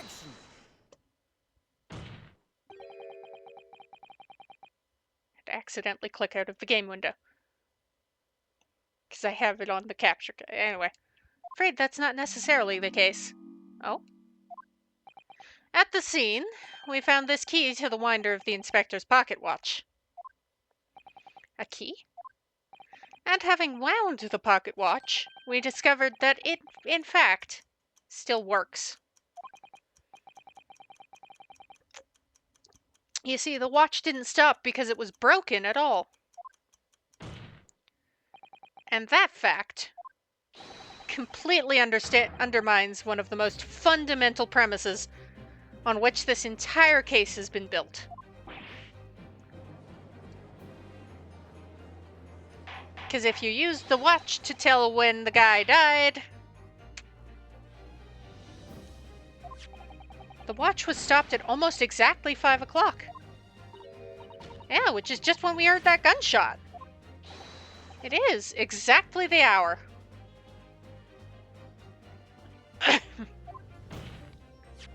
The time that was showing on the watch tells us nothing other than when it wound down.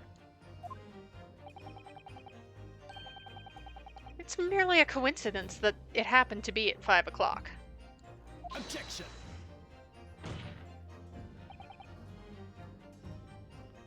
Even if that's true, the 3 witnesses here all heard the gunshot at 5 o'clock. So that's obviously when this crime was committed. Objection. Back and forth objections.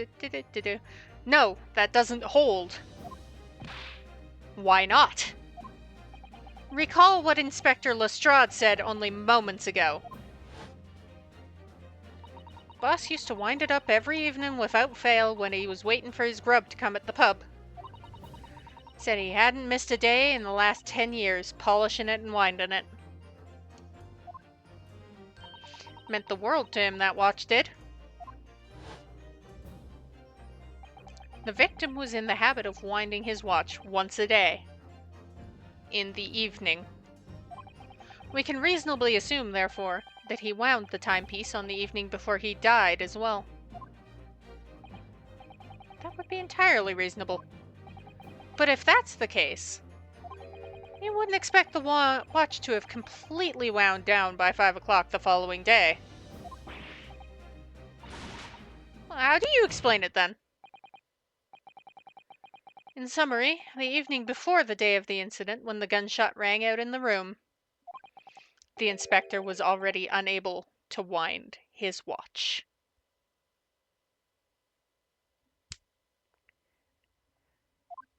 Gotcha. Nailed it. You can't mean... What would stop a man winding his watch if he's been in the habit of winding it every single evening for 10 years? The obvious answer is that he was already dead.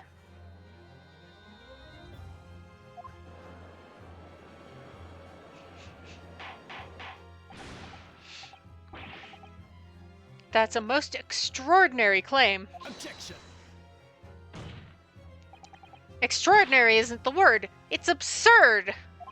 You claim he was already dead the night before? Do you really think that Scotland Yard's coroner would have overlooked something like that?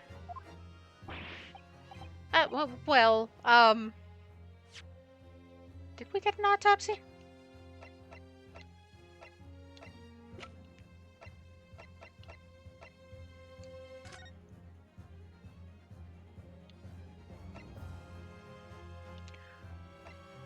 Wait, I'm sorry. There's no time of death in the coroner report. Time of death blank. Cause of death, shot at close range at the front, resulting in instant death, scorch marks point of entry, bullet exited the body from behind. Caliber of the gun matches that of the standard issue firearms of the judiciary. There is no time of death on the... I didn't actually look at the report. That was silly of me. There's no time of death on the report. Your autopsy? On that subject, there is something rather surprising. There's actually an omission in the coroner's report. The time of death is not noted. That's right. Wait a minute. You're forgetting that my legs went out from under me when I kicked the door in. What do you mean? Like I said, I planted my hand in a dirty great puddle of blood. Yes, so the victim's blood hadn't dried, it was fresh. He catches on fast, doesn't he? Objection. But that blood could be explained any number of ways. It could have been put there afterwards. Some fresh blood could have been poured over the victim. Does my learned friend... Ooh, you picked something up from Van Zyke's, didn't you? Think that fresh blood is available on every street corner? Well, it needn't necessarily have been human blood, of course. We've been told previously that Scotland Yard has no way to identify blood as human. Stop pushing that button. The problem is currently being researched. At present, you are correct. It is beyond our abilities. So then, a chicken's blood could have been used, for example. It's certainly a possibility that wasn't the inspector's blood at all. Objection. But the gunshot was heard at 5 o'clock that afternoon. That is beyond question. Is it, though? Given that the time of death of the victim has already been called into question, isn't it beyond the realms of... It isn't beyond the realms of possibility that what these witnesses heard wasn't a gunshot at all. Oh, please, what are you trying to say? Us lot know what we heard, and it was a loud bang that came from that there room. You listen to me, a street seller's ears are his livelihood. I don't doubt your ears, sir. But all you can state with certainty is that you heard a noise. Eh? Explain yourself then, counsel. A noise that sounds like a gunshot could have been made with the good old Venus Special. Take that. Something like this. The culprit could have set off one of these to fake a gunshot. Now hold on a minute. You saying I did it? My pretty little firecrackers only make a little pop anyway, see? Not 100 of them together. The Venus Special that you sell for 600 pence sounds like this. As the court can now attest, it sounds very much like a gunshot, in fact. You're trying to suggest that somebody set one of those fireworks off at the scene? I'm suggesting that somebody knew the defendant was in the room at 5 that day, and sought to implicate him by creating a sound like a gunshot for those peddlers on Fresno Street to hear. Objection. But even the accused himself has testified that he saw no one else in the room at the time.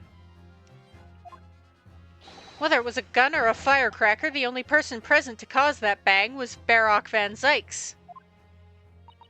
One whiff of a match and my firecrackers go pop. See? That's why people like them. I fear for your fingers, young lady. Objection. Recently, during my time here in Britain, I've learnt of a very useful invention indeed. Something called a time bomb? A bomb? Yes, a device that allows you to blow up whatever you like, whenever you like.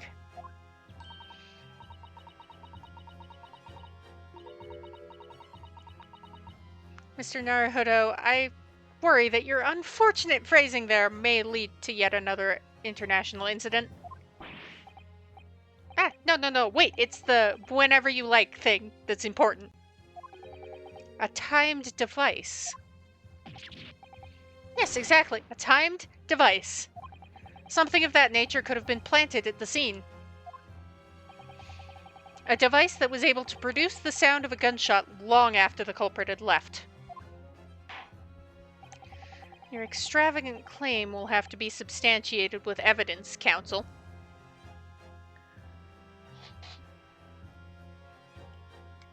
They don't actually remember any identifying features about Gregson other than the red hair. But we know the red hair was a hairpiece.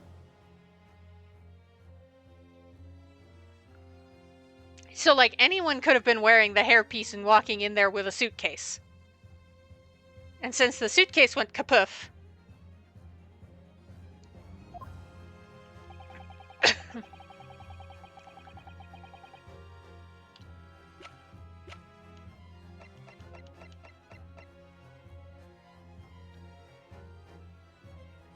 We have a candelabrum that got kabooshed. So it got kabooshed. This feels relevant. Take that! As the court has already discussed, a tip of one of the candles in this candelabrum has been blown off. Indeed, because it was struck by the bullet that presumably passed through the victim. I don't think that's possible, my lord. Not possible? Why? Because of the scorching. There are gunpowder scorch marks clearly visible on the broken candle. Goodness, yes, but is it not the case that there was also scorching on the victim around the bullet entry wound?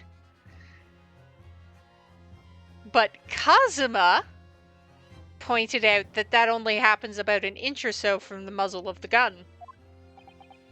That's right, there was, but as we heard earlier, scorching like that only occurs when the target is at very close range, a matter of centimeters from the gun.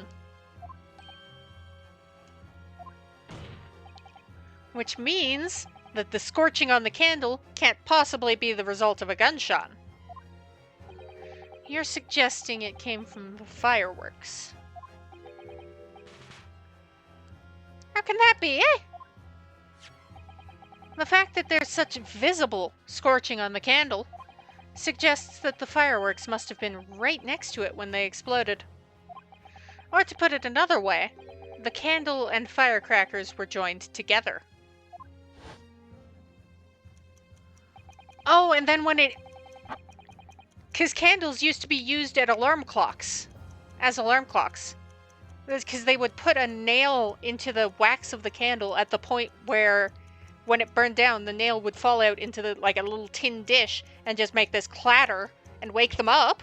And that's how alarm clocks used to be. That makes so much sense. The culprit somehow attached the fireworks. I tried to combine fireworks and firecrackers, and it did not work. At a point partway down the candle. After the killer had left the scene, the candle slowly burnt down along with the other two, until eventually it ignited the fuse of the firecrackers, generating a loud...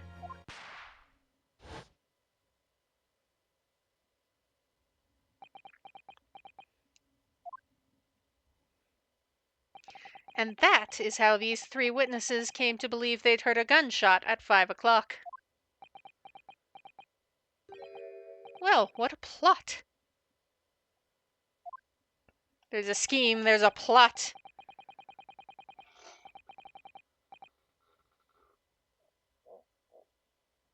And this implies that the victim could have died earlier than we've been led to believe. The previous day, even. Now, just hold your horses! All us lot here saw the victim going into the building, remember? What you saw, you said something about the red hair. I couldn't forget that flame-colored hair, even if I wanted to.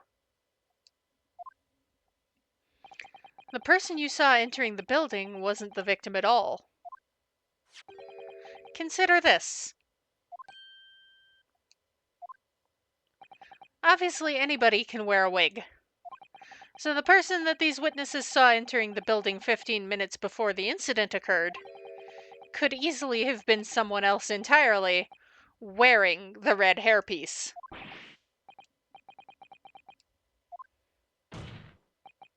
It was the same person who contrived the firecracker trick.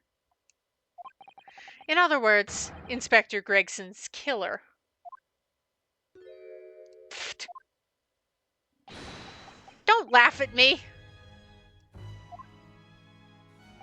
Oh, very impressive, Ryunosuke Naruhodo. Kazuma?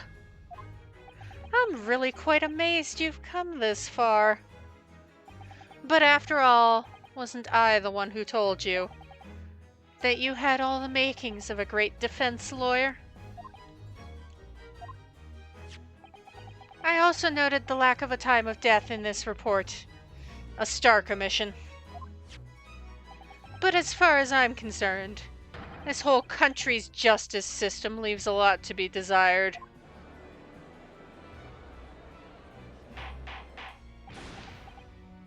Prosecutor Asogi, what on earth do you mean by that statement? I hear that many of the leading members of Britain's judiciary are here to observe this trial today. So we cannot allow even the slightest doubt to be overlooked. The defense's assertion about the time of death based on the victim's stopped watch is just conjecture. But, while the possibility exists that my learned friend may be correct, we have a duty to explore it. Well, certainly. I would agree with you. And what immediately comes to mind is, of course, what was Inspector Gregson doing and where did he go on the day before the incident? Do you know? The inspector always carried out his investigative work alone. His movements were treated as confidential within Scotland Yard. Even within the Yard? However, considering the evidence we've been presented with so far, I'd say it's fairly apparent what case the man was pursuing. Wouldn't you, my learned friend? I do have a feeling about what case he may have been investigating. Yes, I agree, surely. My lord, the defense believes it can explain to the court the case that was being investigated by Inspector Gregson at the time of his death. Very well, counsel. Present your argument to the court. What evidence is suggestive of the case being investigated by the inspector on the day prior to the incident? At a wild guess based on the wig, Take that! I believe this red hairpiece points to the answer. We might assume it was part of a disguise used to carry out an undercover investigation. Surely not. Such a brightly colored hairpiece would only serve to make the inspector more noticeable. Yes, that's quite true. It would definitely have made him stand out in a crowd. Except, that is, in a crowd of gentlemen from the Red-Headed League.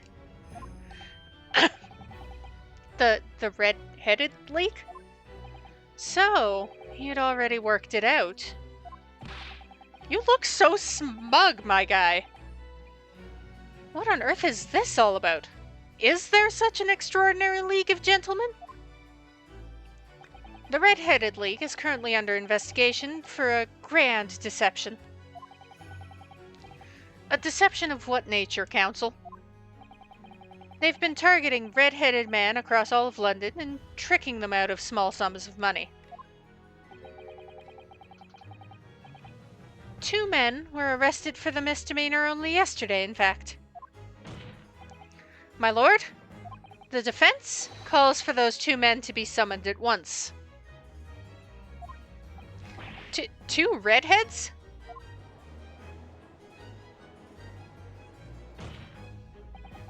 Inspector Gregson clearly infiltrated the Red-Headed League using this hairpiece.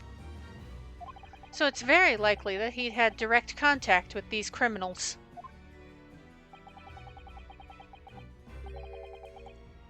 and it's quite possible that such contact led to more serious events.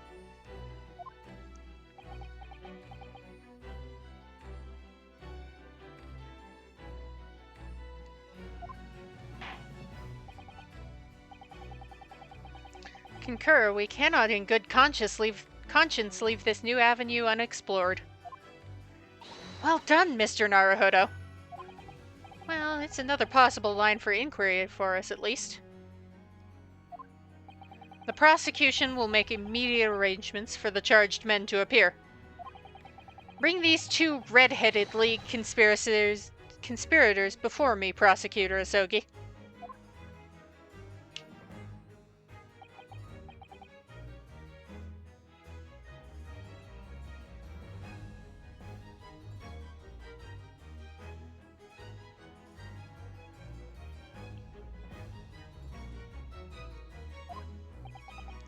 Very good. We will have a 30-minute recess. Court is adjourned.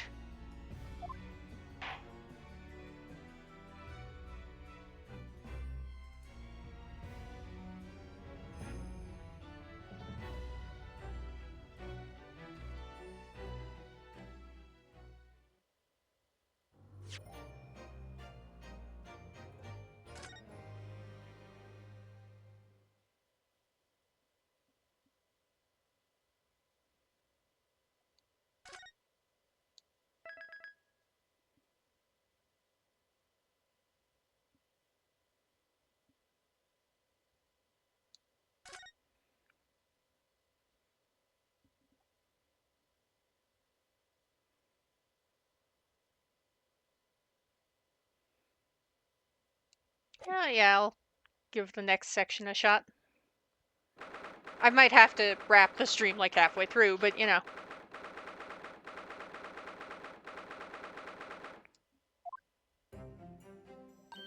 Oh, there you are, Otto.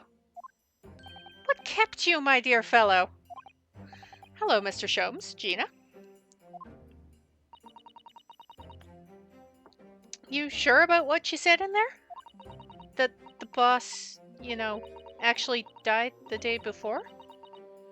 It's pretty hard to swallow.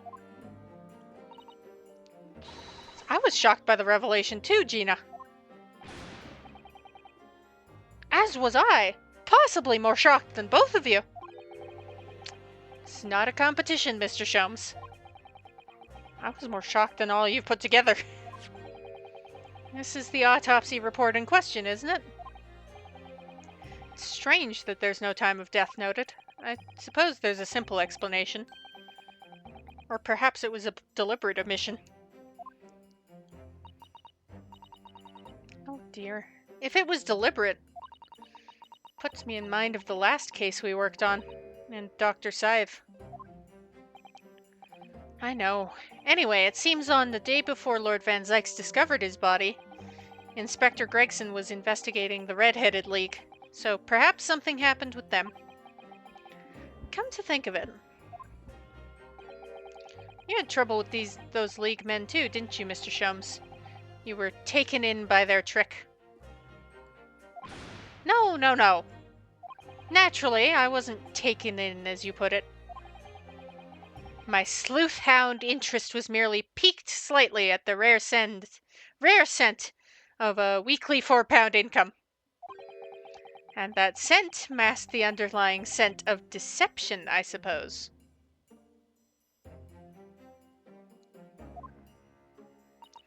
The two criminals in question are the pair we saw being arrested yesterday, aren't they? In Mr. Sholmes' suite, I mean. That's right, Suze. It was me what took 'em in.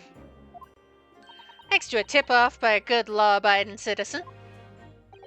Indeed. Yours truly. So it's going to be that pair in the witness stand next, is it? Something doesn't quite make sense to me, though. The day before Inspector Gregson was found, you've had trouble with the Red-Headed League yet, had you? Why would the inspector have been investigating them? Well, the likely explanation would be that Gregson's own sleuth hound interest was piqued by the rare scent of a weekly £4 income.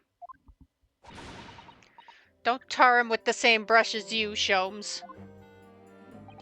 Yes, well, then there's this whole issue of Inspector Gregson being investigated by Lord Van Zykes for some reason. The Reaper, the Red-Headed League, Inspector Gregson, Lord Van Zykes, and Kazuma. Well, we've got connections out the ass, don't we?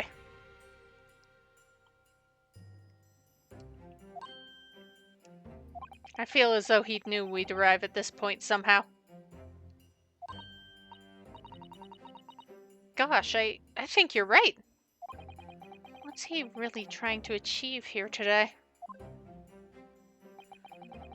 All the answers will soon be revealed. Observe the time, my dear fellow.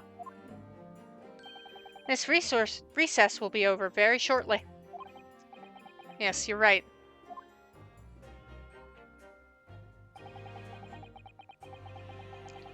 Kazuma was determined that he should be the one to prosecute this trial, and he was determined that I should take the defense. Just what is it that he's hoping to make me see, I wonder? I get the feeling we're a long way from the end of this trial yet. Are you ready then, Miss Susata? Yes!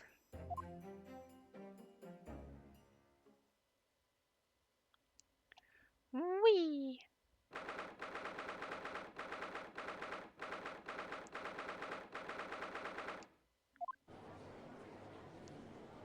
It's Van Zykes. Hi!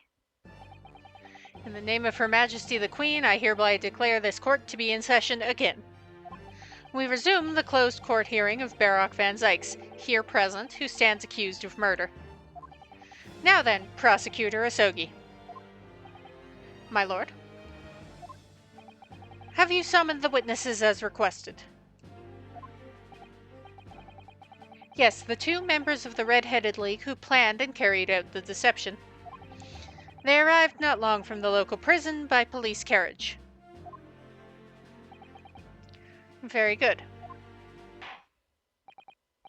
Bailiff, usher the 2 men into the courtroom.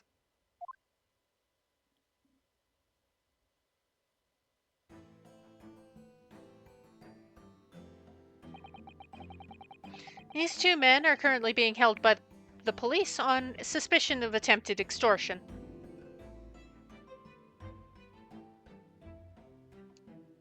You may omit your occupations, but state your names now for the court. I am a Fabien de Rousseau, a descendant of Zigret de Rousseau family from Nice. Nice. It's not pronounced nice. I know it's not pronounced nice, but my brain went nice. Nice?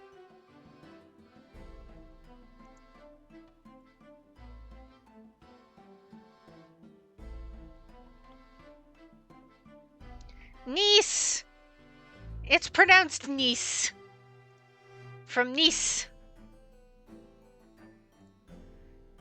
On France.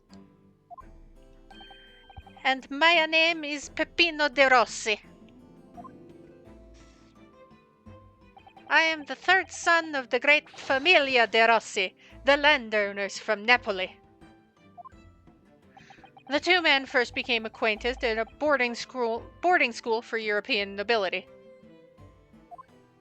Those who graduate from Temsik are the future leaders of Europe. But do you have any idea how boring it is to be born with noble blood? Alors, I make it my mission to get the better of the world by employing the little grey cells of my brain. That is all I am trying to do, huh? So, that's the only reason for this whole grand deception you've been carrying out?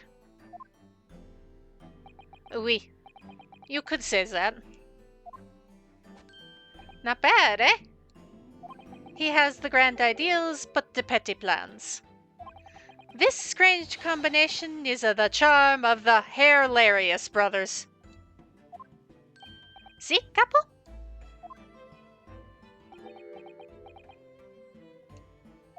Listen to me, Peppino. I have two things to say to you. Eh? Che? Are you about to tell me one of your grandi anecdotes? Evviva! Firstly, I want you to stop calling me this capo. And secondly, we are not the Airlarias brothers. This is serious business. Che bello! There it is. The capo's trumpa card. The furrowed brow. It is deep back, Capo? The furrow, and the meaning of your words.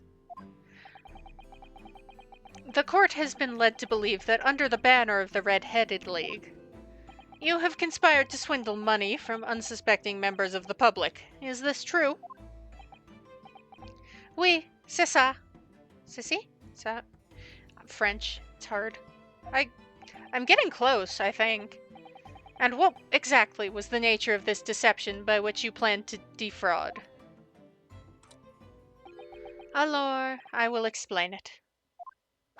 No, Capo, leave it to me. As you see, we both have the vivid red hair, no? At school, we were teased for this without pity. The Capo here, he was many times behind the schoolhouse crying like the Trevi fountain. Eh, those dogs, one day the world will respect us redheads. Every night he would bury his head in his pillow, and... C'est bien, Peppino, enough, I will explain the rest. Weep for the injustice, I see. The first step was the newspaper advertisement.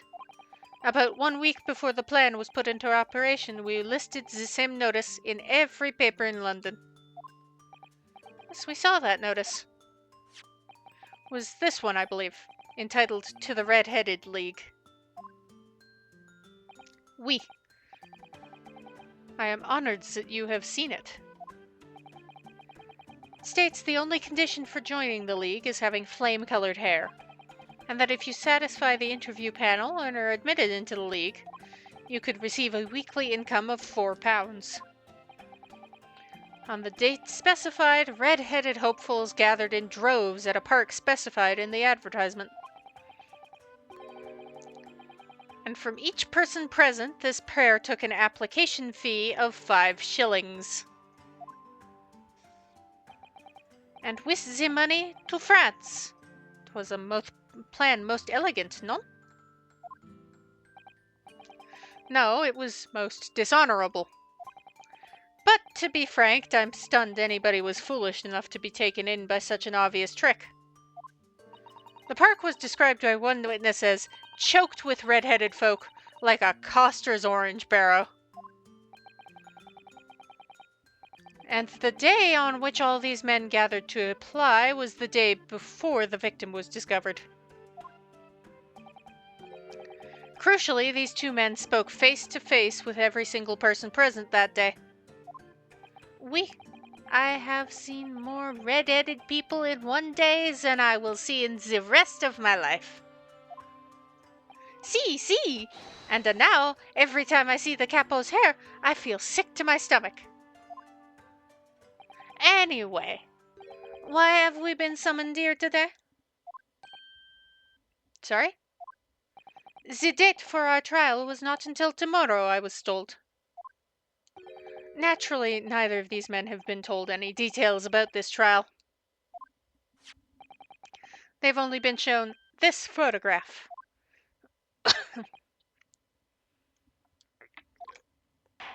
Very good. So, Mr. De Rousseau and De Rossi, you will now give your formal testimony for the court on the subject of the gentleman pictured in this photograph. Of course, we are always ready to help with the law.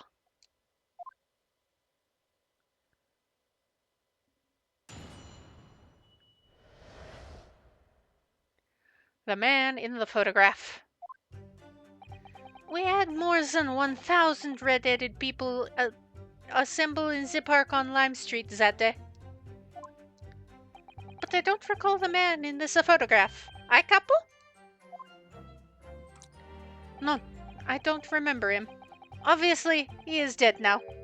but I assure you, it was not in the park. Alora, this victim is nothing to do with us. You have a lot to answer for, Peppino. It is your fault that we got caught in the first place.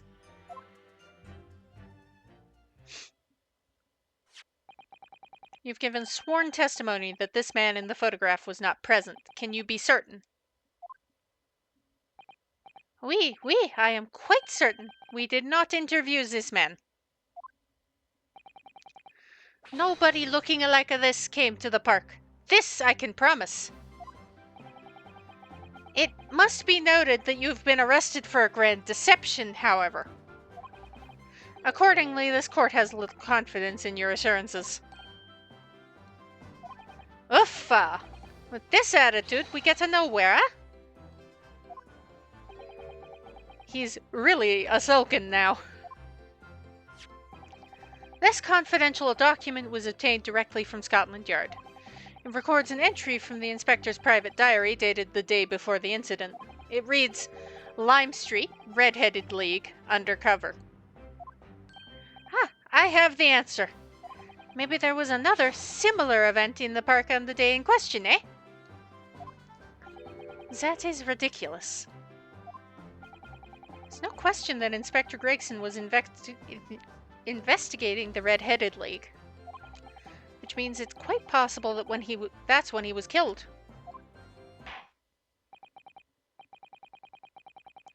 Very well, the defense may proceed with the cross-examination now. Yes, my lord. Cross-examining the witnesses.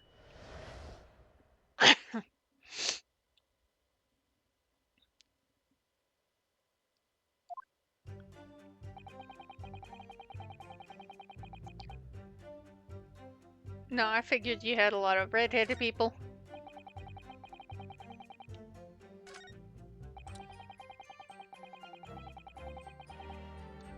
Hold it! How can you know for sure? But according to what you've said, you spoke with 1,000 or more people that day. Oui, that's true. My eyes were burning by the end of the day. Surely then you can't actually remember every single face. How are you so certain that this particular man wasn't present? Normally, the red hair is very distinctive, eh? But not when you have 1,000 redheads crowding around. Then it is just an eyesore. But if there was some other information you could give us, maybe then we could recall?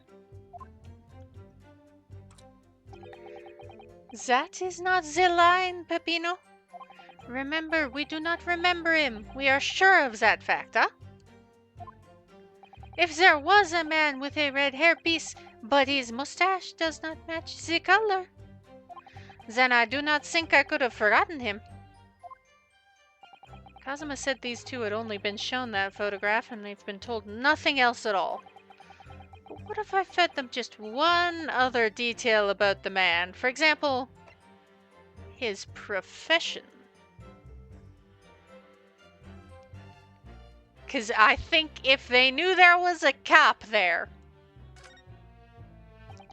I can certainly appreciate that knowing the man just had red hair wouldn't help you remember in this situation. What if I told you the man in the red hairpiece was actually a detective?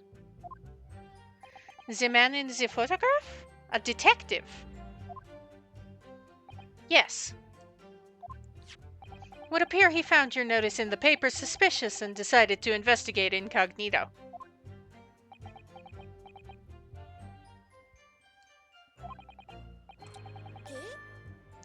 Sorry, but this changes nothing. Does it? Oh, there's the fork! The fork of justice! Boop boop. Something to add, Mr. De Rossi. Che? Si. I am always adding something. Parmesan, olive oil, pepper. What I mean is, did you not agree with your friend's last remark by any chance? Eh? What did he just say? about the detective. Yes, that. Keep your mouth shut, Peppino. You have said enough already. But why, Capo? What is the problem? There was a man who said, I am an inspector from Scotland Yard. What? Good lord. Yeah, Gregson wouldn't have, if he was incognito.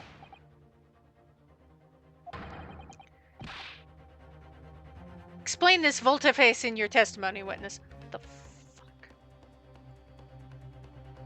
Sorry, I'm Googling things.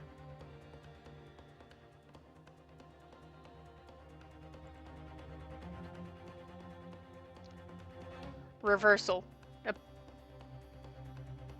Okay. Sorry. Is simple. A man who was at the park said to us that there was no such man.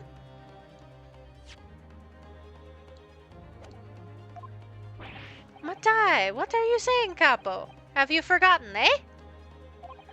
I have forgotten nothing. Nobody like this came to the park.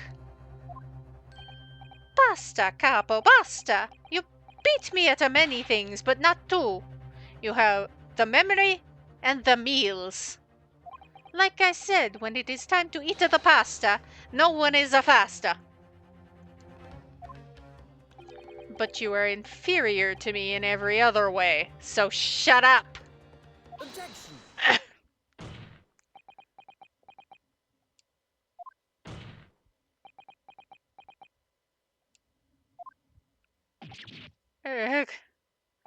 Trop-tard, the damage is done.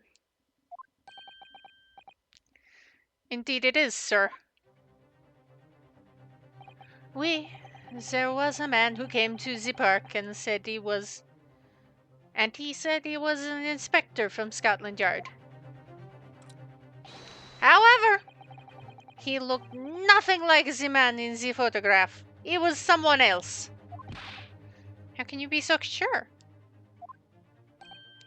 Because, to start with, his face was completely different.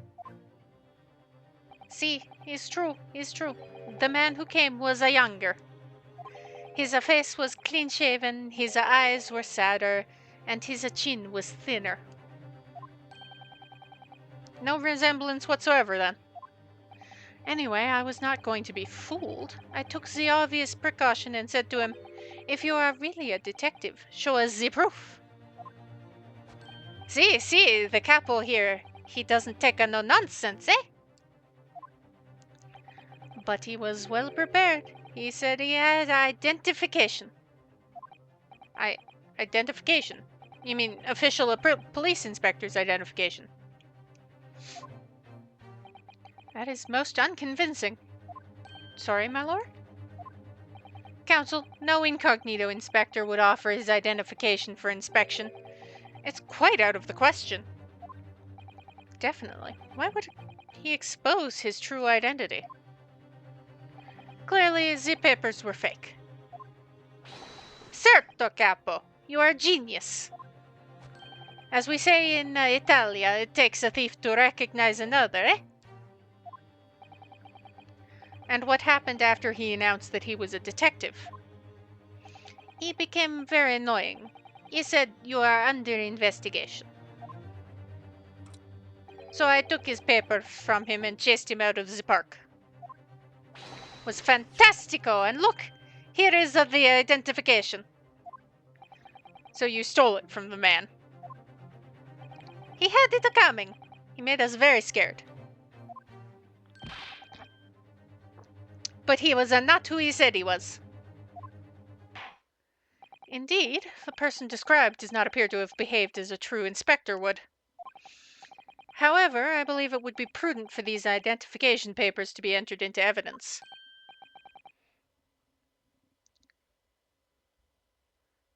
But I like them.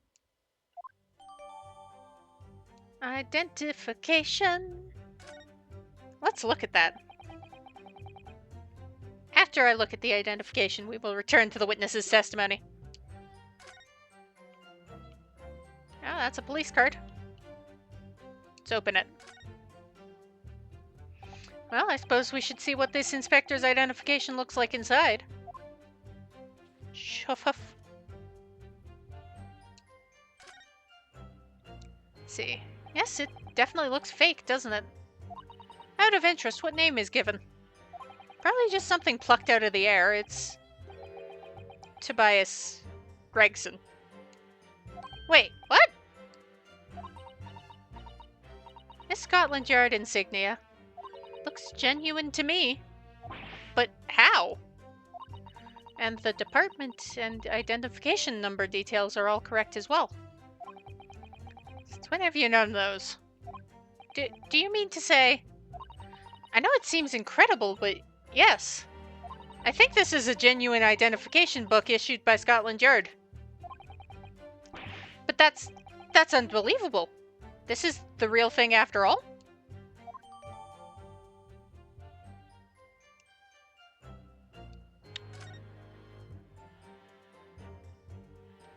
Well, that's a situation, isn't it?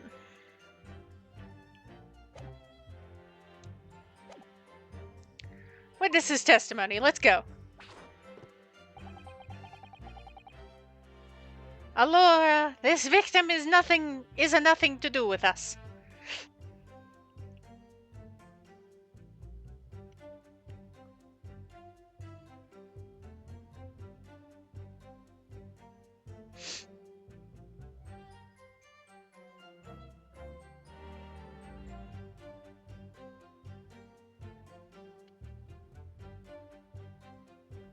So I feel like we have to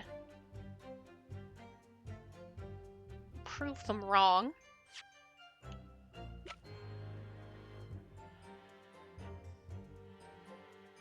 Because, if you took the ID from the person in the park, and you say the victim has nothing to do with you, but the ID you took from the person in the park belongs to the victim...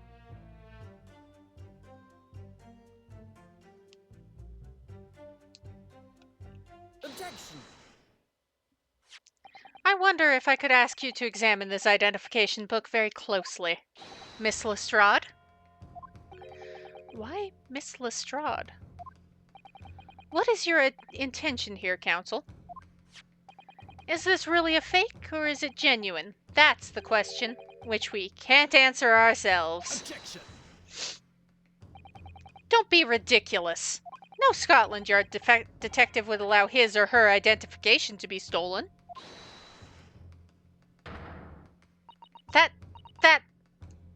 That is the boss's. No question about it. It can't be. As I suspected.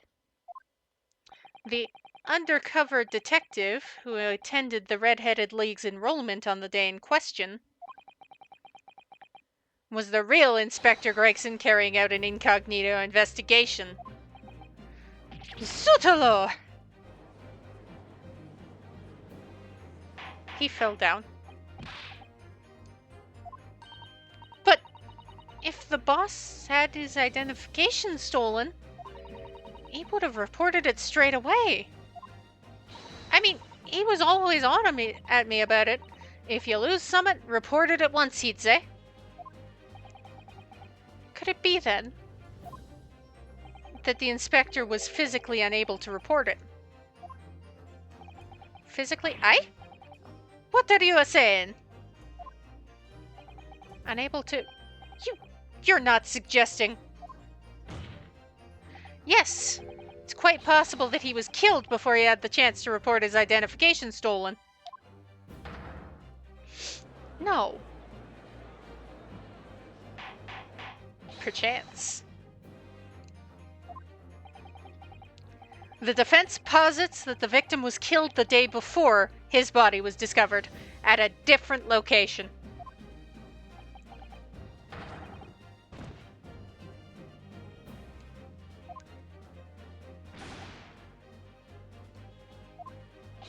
I know nothing. I done nothing. Pull yourself together, Peppino. Mon Dieu, you can behave a little more than like a master criminal than that, no? Now I wish I had returned to Italia. Stop crying, Peppino, please. Otherwise Lume, I don't know. Stop your whining and start talking. Well, I believe the court will need to hear your... I know nothing. I done nothing. But you will tell everything, or face the worst possible outcome.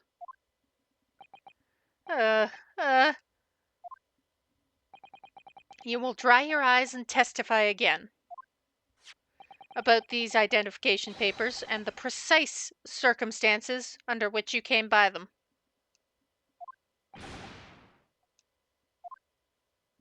For crying out loud! I'm not mimicking the crying noises. Don't ask me to.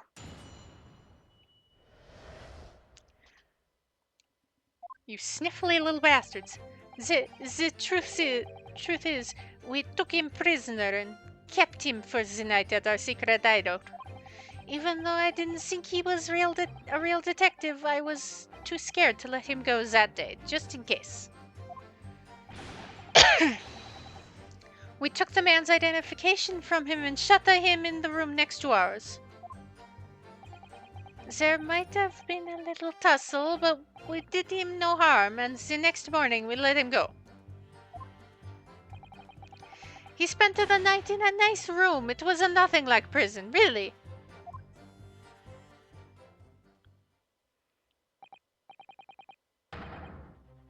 You imprisoned the man? But no, see, no. It was not like the prison. He was very comfortable and calm and happy. I couple? It was never part of my plan. I swear it. Oof, so you think it was my fault, eh? Just because I got the date of the ferry wrong? By a little day. I do not think it was your fault, Peppino. I know it. No. Por favor, capo. It's not fair. My shitty Italian. Italian accent. French accent. No accent. I'm shit at talking anyway. You shall have plenty of time for squabbling back at the prison, gentlemen. I don't believe this. How could he have been a real detective? Proceed with the cross-examination. So on the day before the incident, Gregson spent the night confined in this pair's hideout.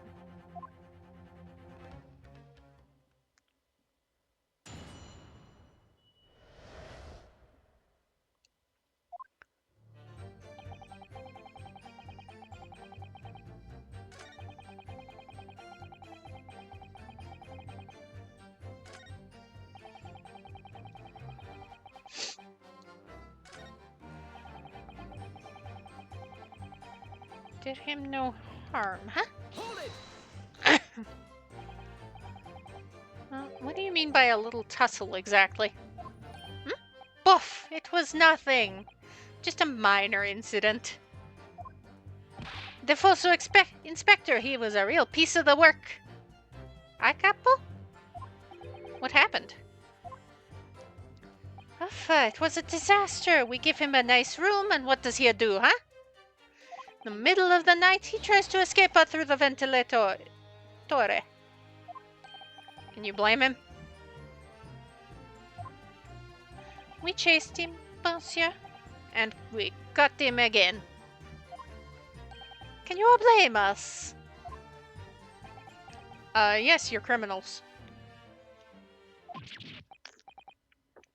Wait, you didn't shoot the man in your haste, did you? Zoot! Who do you think we are? Of course not.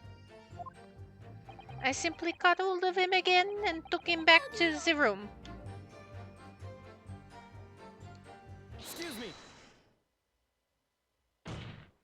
Mr. De Rossi, is something wrong? Aye? Me? Something Mr. De Rousseau said seemed to make you, It seemed to make you act even more strangely than usual. What was that all about? Cavolo, at times like that, you don't want to have the capo after you, believe me. And I speak from personal experiencia. Personal experience? That is enough, Peppino. There is no need to say more. The truth is, the night before we put the Red-Headed League plan into action, I was scared. It was not fair to the capo, but I tried to run away. It's a shame you didn't manage it. But the capo here, he came after me like the turbine, eh? He dragged me back to the house kicking and screaming. I still have the bruises to prove it. I capo? Bruises, you say?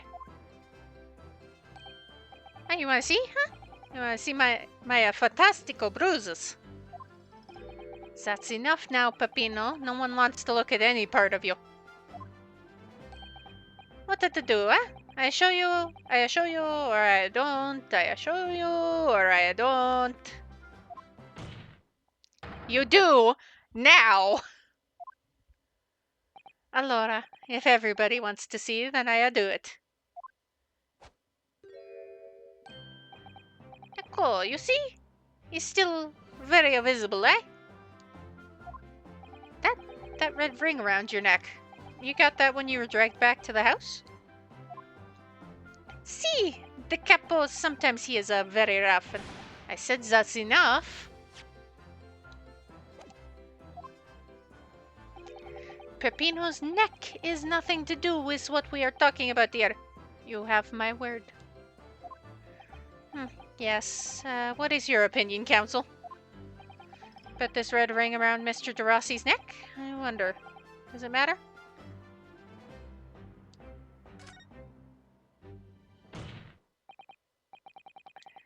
Exactly. The same bruises as gossip. Which means it wasn't Gregson. Which means Gregson was dead before that.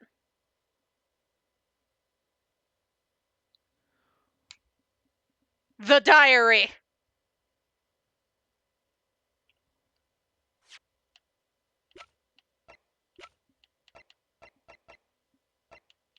The diary! Very important. I don't actually have the diary in my court record, but the diary! Amend your testimony with details about that mark on your neck.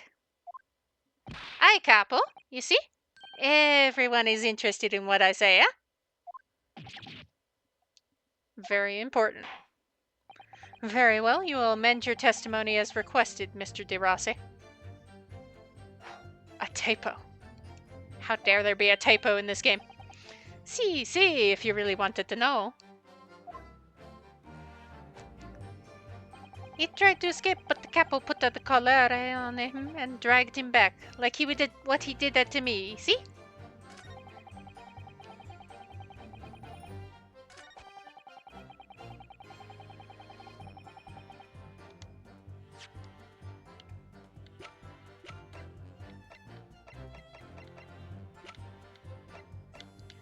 Since photograph of the victim. There's the item. Objection. So the day before his body was discovered, Inspector Gregson was taken prisoner while working incognito. No, it was not like that. It was hardly a prison. It was an invitation to stay. It was only. However you describe it, there's one glaring inconsistency that remains. What inconsistency is this, Counsel? I would ask the court to look closely at this photograph of the victim, Inspector Gregson. You will see there is no red ring visible around his neck. Eh? But that makes no sense. It was me who took the collar off the man in the morning. And I saw the red bruises on his neck, just like I have. Given the mark is still clearly visible on this witness's neck, we'd expect to see bruising on the victim who was put in the collar more recently than Mr. De Rossi. Indeed, that is most peculiar. But what we tell you, we say this from the beginning, many times. Oui, Peppino is right. The man in the photograph is someone different to the man we held captain that night. You two are dramatic as... Anyway. It would appear then that on the day before the incident, the man who visited the park at on Lime Street posing as an incognito inspector was not Inspector Gregson at all.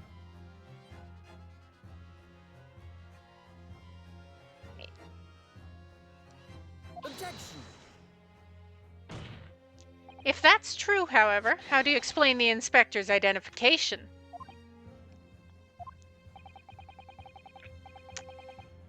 This is a genuine identification book issued by Scotland Yard. Oh, Gregson might have been dead even earlier than we thought. And that 5 is just when his watch wound down. It's inconceivable that someone could have stolen such an important item from the inspector. The prosecution made that assertion itself. And we also know that the inspector had made a note about the Red-Headed League in his diary for that day. Which surely means we can't divorce the two events completely. The inconsistency noted by the defense is most troubling. If it were the real Inspector Gregson whom these two red-headed gentlemen encountered, the fact that no bruising can be seen around his neck defies explanation. But equally, if they actually encountered an imposter, how did that person come to be in possession of the real inspector's identification?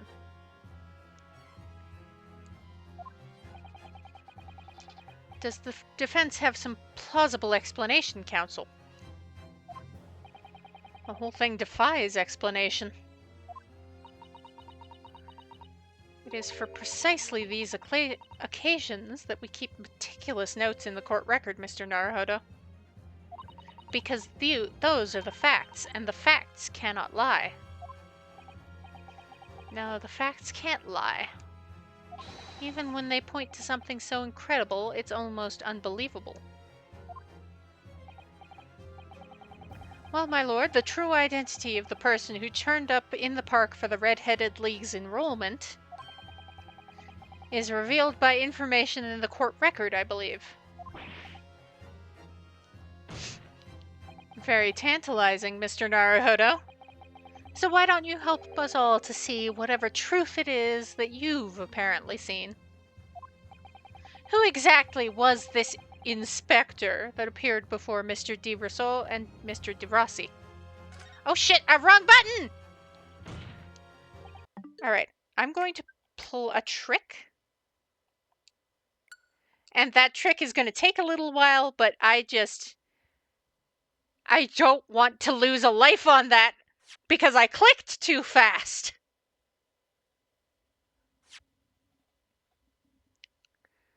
Alright.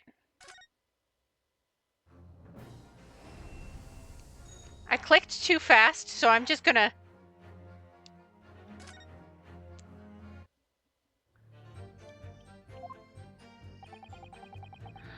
Okay, excellent.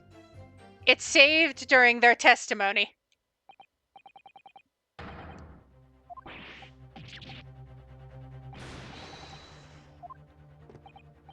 Autosave saved my ass. I thought I would have to go through this whole section again.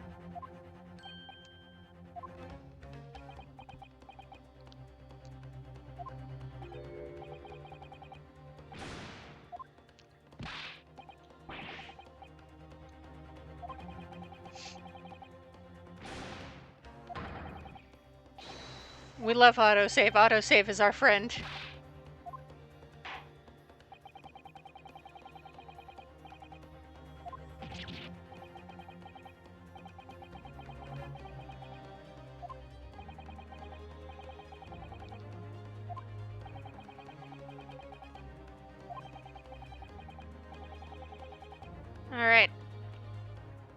we gotta go through a bunch of dialogue first.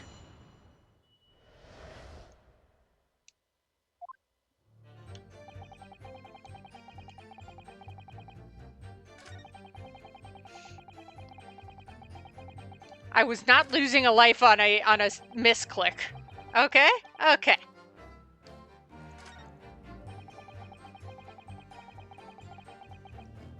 Hold it!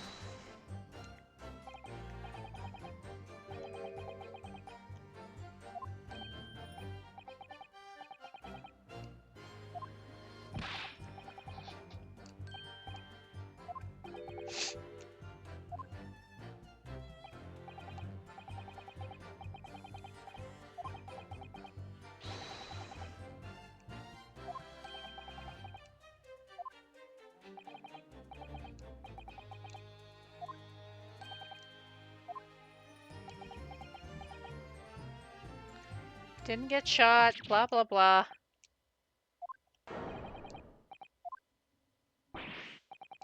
Of course not. I simply caught hold of him again, took him back to the room. Excuse me. Hello.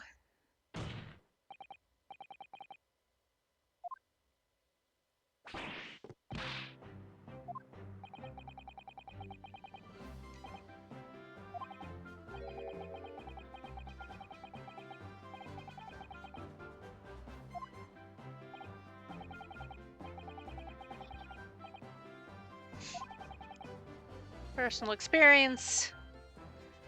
Bruising.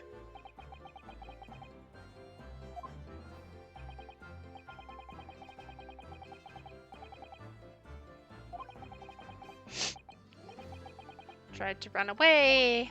Blah blah blah.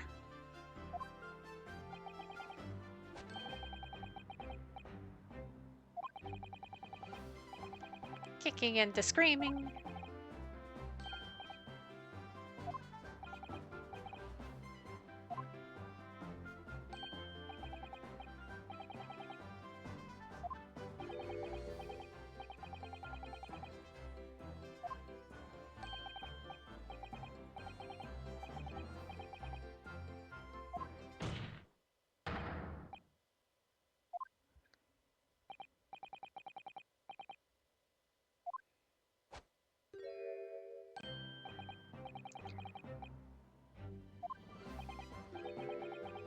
Red ring around the neck. Ooh, the bruises.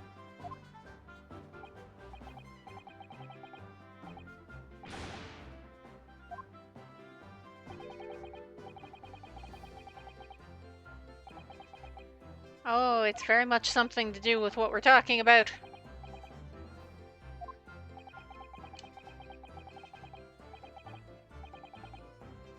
It's important.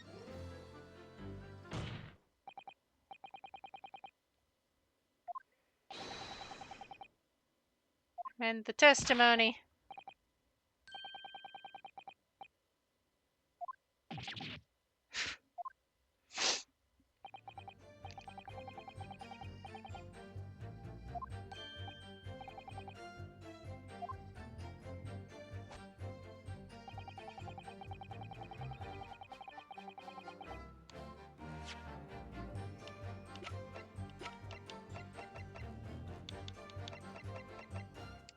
Present the photograph of the victim.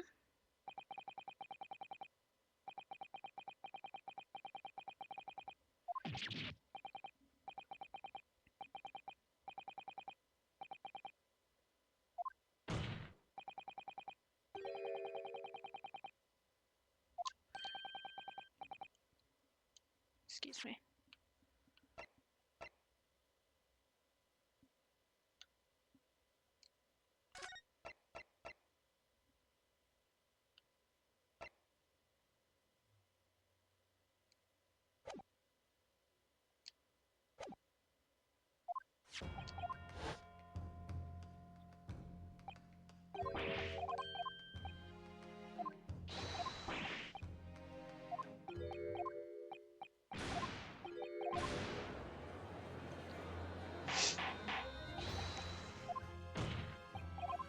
Objection.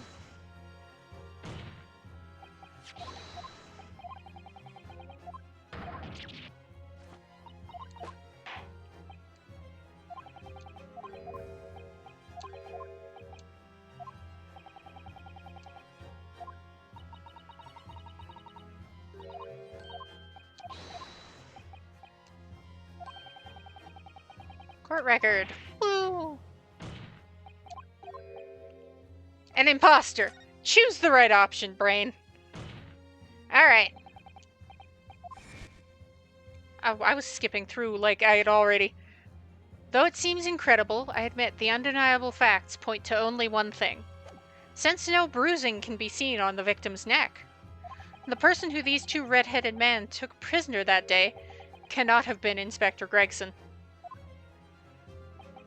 In other words, your whole argument up to now has been a waste of time. Objection. On the contrary, I haven't finished. There's no bruising on the victim's neck, so the question immediately posed next is, who exactly was this man in the park on Lime Street found to be carrying Inspector Gregson's identification? See, that's right. We tell the same story every time. Whoever this man was, the capo dragged him from a pillar to a post with the dog Calere.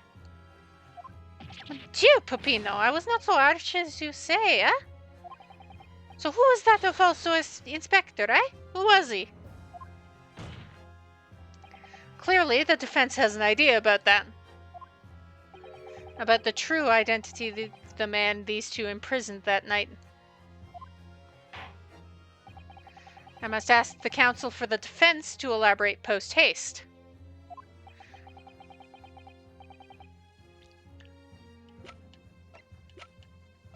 Obviously based on the bruising on the neck. Take that! Isn't that one of the witnesses who was in the stand in this very courtroom earlier today? A nameless man whose only occupation appears to be peddling hearsay to passers-by. Objection. What on earth would a street seller be doing with a police inspector's identification papers? Crimes. Witnesses, is this the man or not? What has happened to his lip? See, this man is not for the Red-Headed League, eh? He's looking for the Twisted Lip League, no? Perhaps, rather than making such a rash claim next time, you should bite your lip instead. Seems improbable, yes, but one undeniable fact remains. During his testimony earlier, I noted something around the man's neck. A red ring of bruising.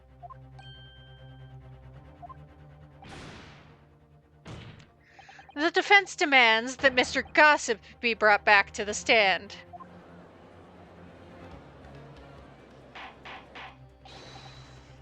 Bailiff, bring the aforementioned witness back into the courtroom. Immediately.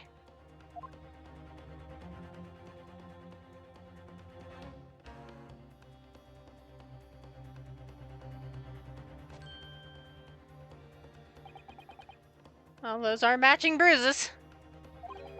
An undeniable ring of bruising indeed. And identical to that of the witness beside him. Now what's going on here, eh? I've always had this, me. It's a birthmark, isn't it? A birthmark, you say? I assume the reason you've been recalled to the stand has been explained to you? Aye, somewhat about an inspector again? I'm telling you, you got it all wrong, as usual. You're denying all knowledge of it. Well, of course I am. Are you trying to kill me with all this nonsense, eh? Well, at least you'll have more stories to peddle back on Fresno Street, won't you? Now, we're going to need you to testify again. And you, Mr. De Rosso and Mr. De Rossi? I'm sure you'll cooperate, won't you? Do we have any choice? We're in big trouble, eh, Capo? It's quite enough dilatory chatter. Proceed with the testimony.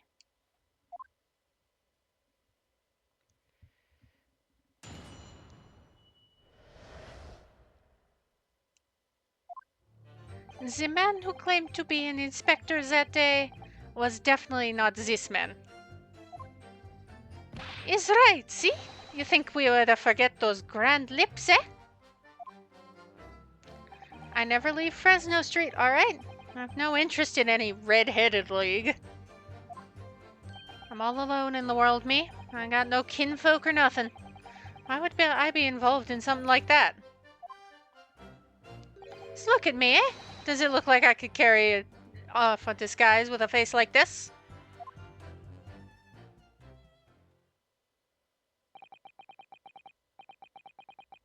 It would certainly appear that we have the wrong man. What have I been telling you, eh? There was no need for this pointless testimony. That's right, I'm just a simple peddler, remember? Fresno Street's all I know. How would I have come by a police inspector's identification book, eh? Well, yes, it's hard to explain, but... a brief cross-examination, I think, counsel. Very brief. Isn't there anyone in this courtroom who thinks I might be onto something? I stand steadfastly at your side as always, Mr. Naruhodo. And Kazuma says nothing. The inspector and the identification revisited. Woo!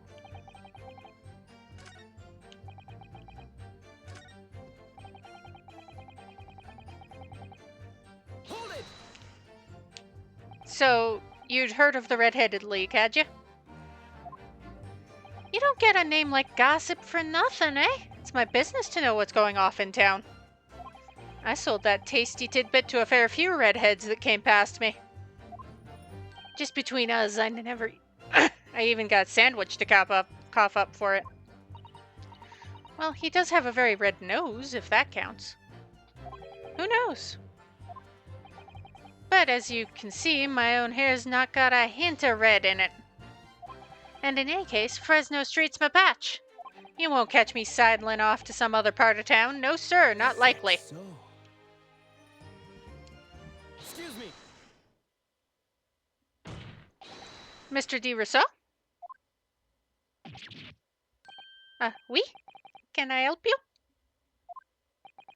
Did Mr. Gossip's words just now lead you to remember something relevant, perhaps? It was the other day when I was looking for a place near the park, a small house or something. To be the headquarters of your Red-Headed League, yes? I visited an housing agent on Lime Street, and there I saw him.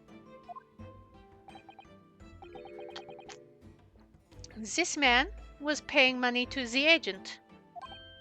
What? Mr. Gossip. With a housing agent. Oui.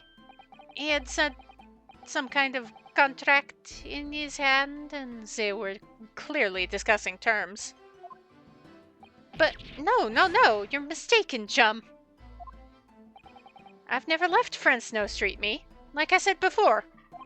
You've mistaken me for someone else. Someone with the same face. No, the capo is right. I remember it too. He was paying the man with the banknotes. With notes? But like I said, that wasn't me. I was curious why this man with the dirty clothes had so much money. So I looked at the name on the papers. And what name was written? Mr. Gossip? No, this man, he lies. He tells you that he has no name. But in fact, his name is Hugh Boone. Ah? Is better than Mr. Gossip, I think, see? Well, that was dramatic. I'm a peddler of tidbits of information, like I said, on Fresno Street, and that's that. I don't much like folk talking about my personal life. Indeed. And it is not the intention of the court to invade the privacy of witnesses. Very well, I shall respect your wishes, sir. The aforementioned name shall be redacted from all court records of this trial, assuming no objections. Objection! I'm sorry, my lord, but the defense does object. Because the name just mentioned has a very deep significance to this case. Do you similarly object, Prosecutor Asogi? I'm beginning to lose words. As it happens, my lord, that particular name has already been mentioned during today's proceedings. In what capacity? Hugh Boone, the name of the leaseholder of the room. Let me put this very simply. The victim's body was discovered in your rented room. I suggest, sir, that you start talking. Well, all right. I suppose that might be the case,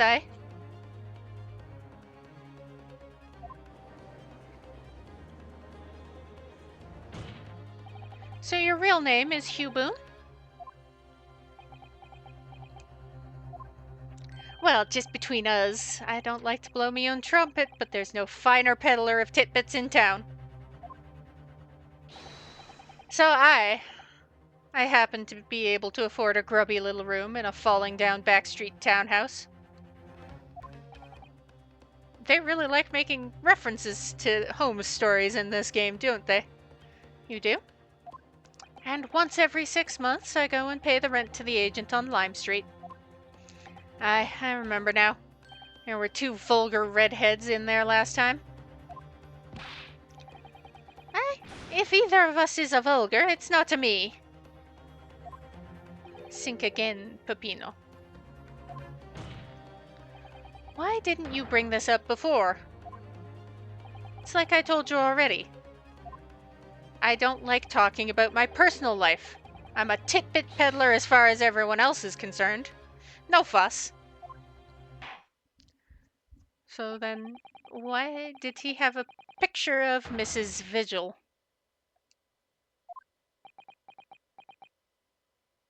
in his home? So the leaseholder Scotland Yard has been looking for since the body was discovered has been here under our noses all along.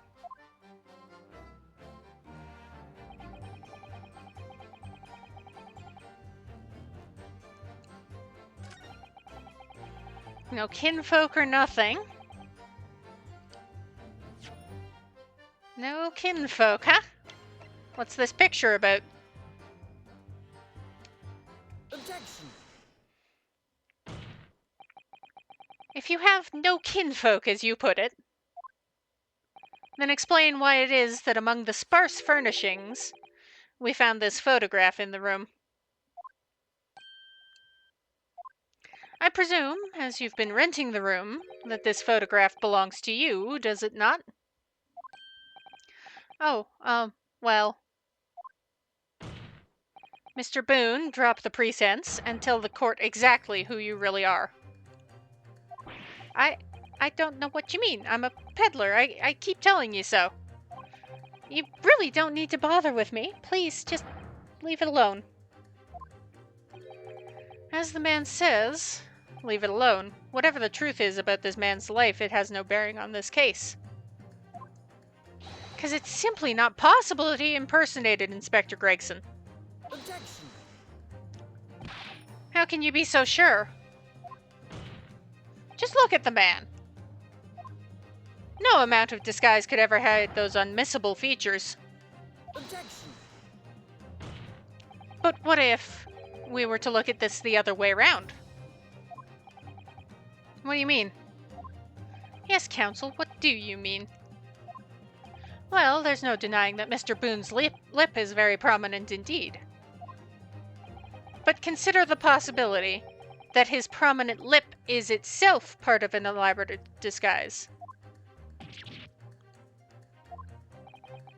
Then hiding that prominent feature, in other words, revealing his true face, would make an utterly impenetrable disguise. Wouldn't you agree, Mr. Hugh Boone?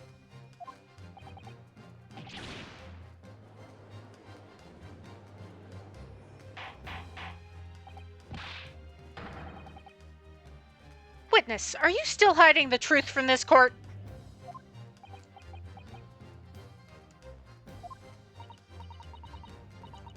If that's a disguise, then underneath it his true identity must be. Yes, that's right. There's really only one person he could really be. My lord, the defense believes it can reveal Mr. Boone's true identity to the court. No, please, no. Very well then, counsel. What is the true identity of this peddler who goes simply by the name of Gossip on the street? I will point out that the hair and the shape of the chin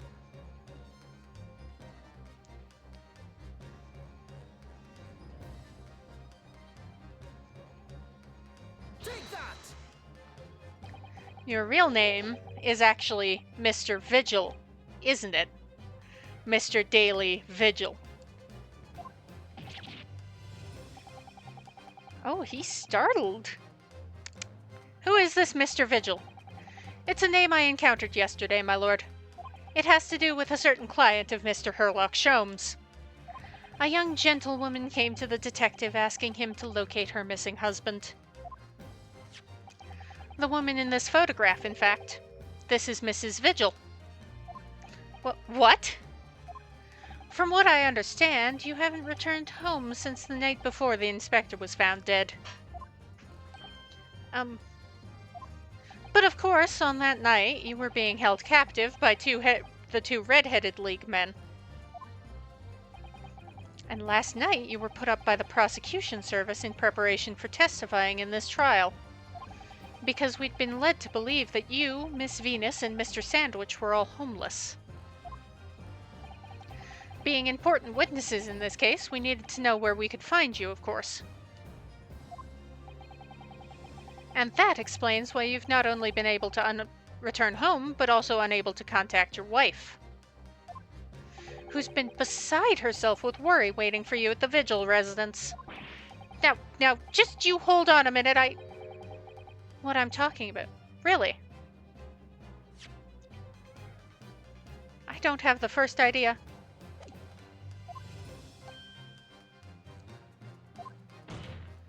It's a simple enough matter to confirm my suspicions. All we have to do is pull off that disguise. No, please. Bailiff, bring soap, a sponge, and a wash bowl at once. Mr. de Rousseau and de Rossi, you will restrain the witness. Oui, my lord. Si, my lord. No, stop! Get off, please. Don't! We will, you fool.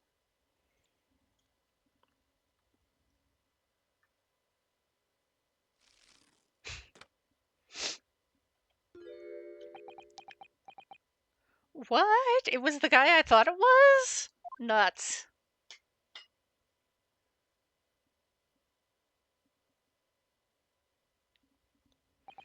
Well, we are now seeing your true features, I presume. Oh, and he got a change of clothes, too. Lift your head, sir, so the court can see your face.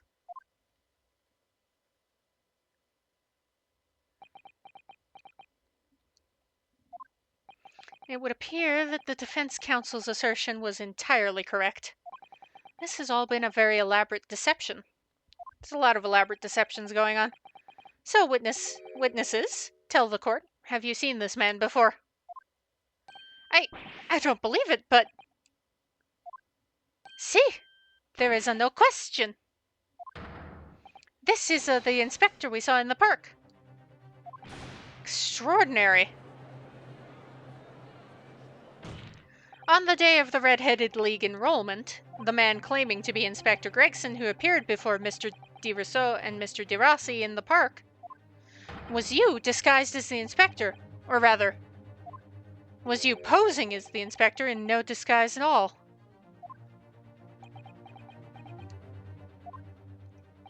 Mr. Vigil was formerly employed as the chief warder in Barclay Prison.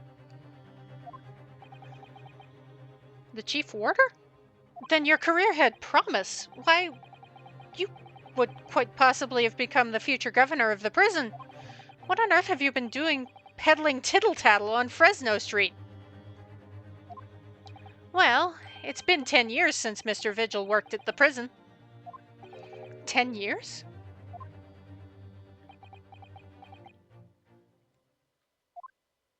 I'm really dreadfully sorry about all of this.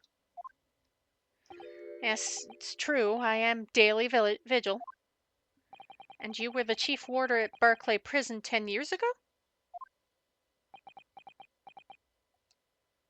So where did Mr. Hugh Boone come from? Boone is the other me. It's a name I invented. Well, evidently there is a great deal under the surface here. I'll explain everything. I'll tell you just how wretched my life has become.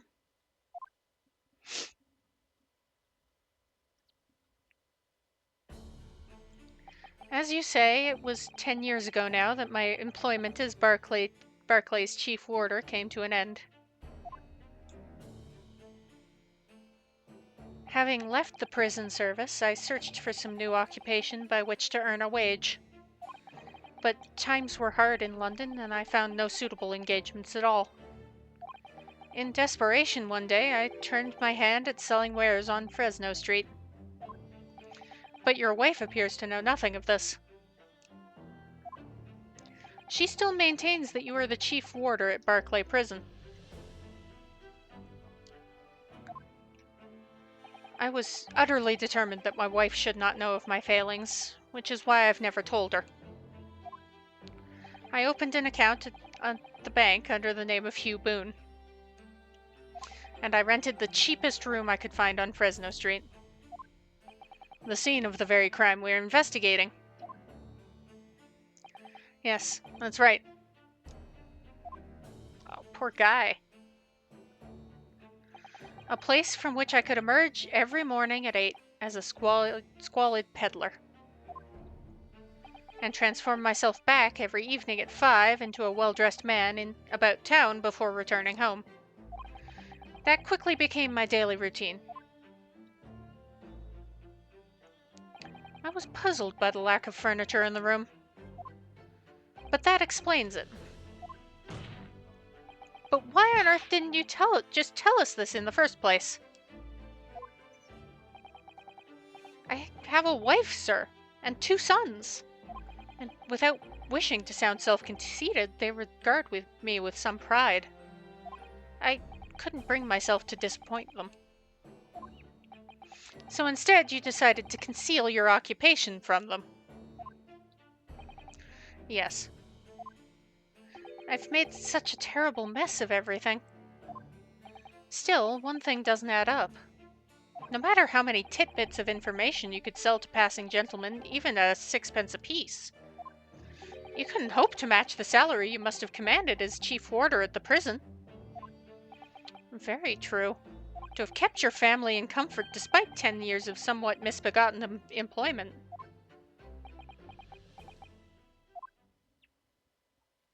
That was all thanks to Inspector Gregson.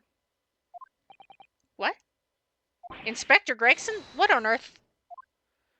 It was some years after I'd invented Boone and begun my other life as a street seller. He, the inspector that is, recognized me one day. Do you mean to say the victim was an acquaintance of yours? I knew him from my time working at the prison. When he saw what I'd become, he was deeply troubled for me and my family. and from that day forward, he visited me on Fresno Street with increasing regularity. Then one day, he asked me if I would carry out a secret assignment for him. A secret? What was it? I was to impersonate the inspector.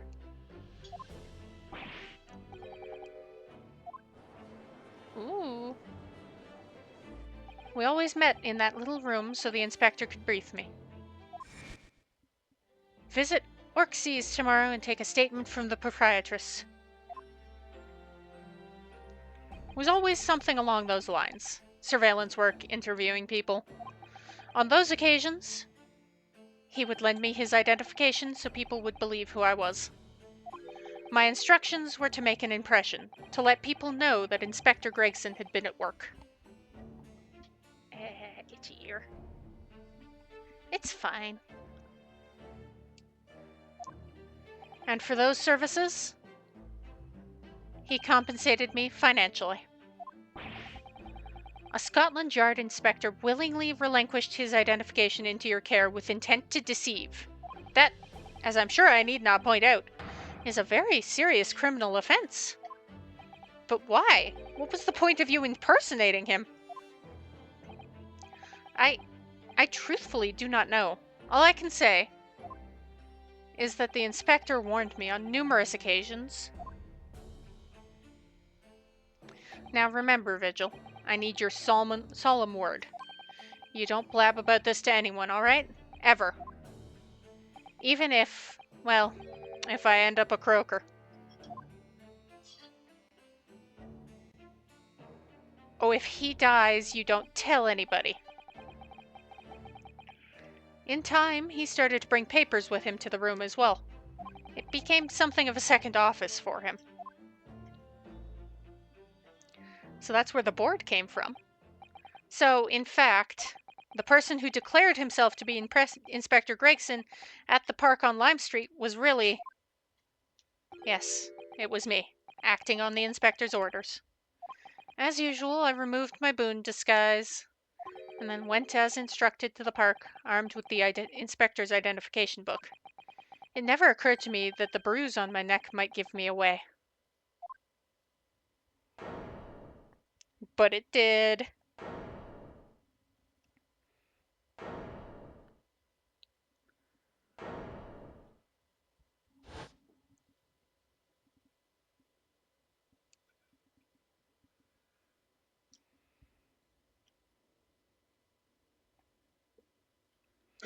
Well, it would seem this confession completely destroys the defense's case.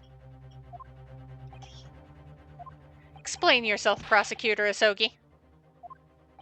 My learned friend's assertion was as follows. The victim was killed at another location on the day before his corpse was discovered, at the hands of these two red-headed League men when they imprisoned the inspector. But no, that can't be. After all, it wasn't the inspector who went to the park that day, it was me. Goodness. Finally, we have clarity. We had nothing to do with the murder of the inspector. Yeah, the question is who did, because it wasn't... And merci, Monsieur le Defense, for proving it. It damn sure wasn't Van Zykes, so who the hell?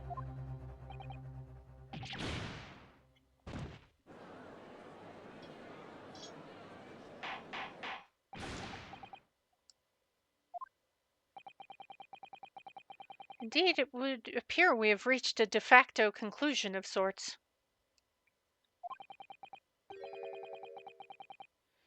These witnesses had no involvement in the murder of the victim.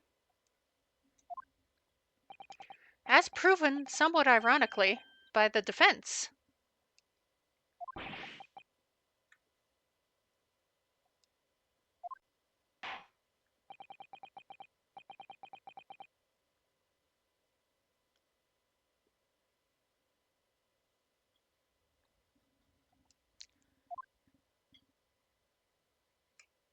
Hold it!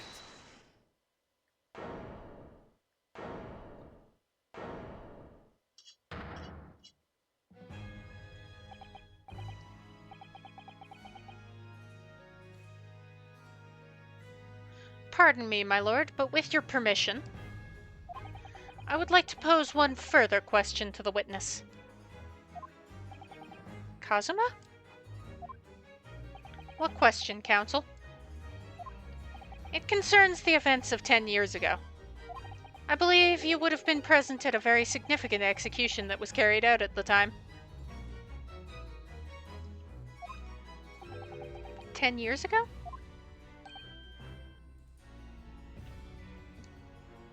The execution of the professor, Genshin Isogi. I want to know exactly what your involvement was.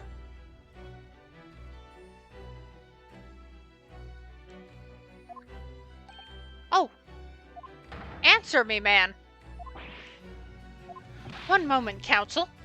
Is this related to the current case? Naturally. It is the prosecution's belief that this case and the events of 10 years ago are inextricably linked. Does the defense concur, counsel? You're not yourself. You're not as calm and collected as usual. Poor Kazuma-sama. No wonder he's acting this way. Mr. Vigil's memories of what happened 10 years ago would tell the tale of Genshin Isogi's last moments. His own father. I know, I do understand that, but even so. But, Prosecutor Isogi, do you genuinely believe that this question requires an answer in order to learn the truth behind Inspector Gregson's death? I need you to trust me. Please.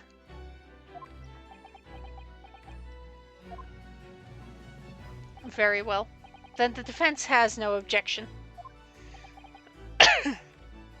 I see. In that case, you will answer the question, witness. The truth is, I remember very little of that time. You've forgotten? I'm sorry to say, yes. As I said, I resigned from my role at the prison 10 years ago. Did you, though?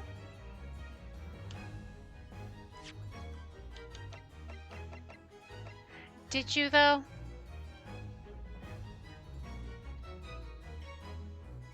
Did you, though? But for some peculiar reason, my memory of the events leading up to that moment is extremely hazy.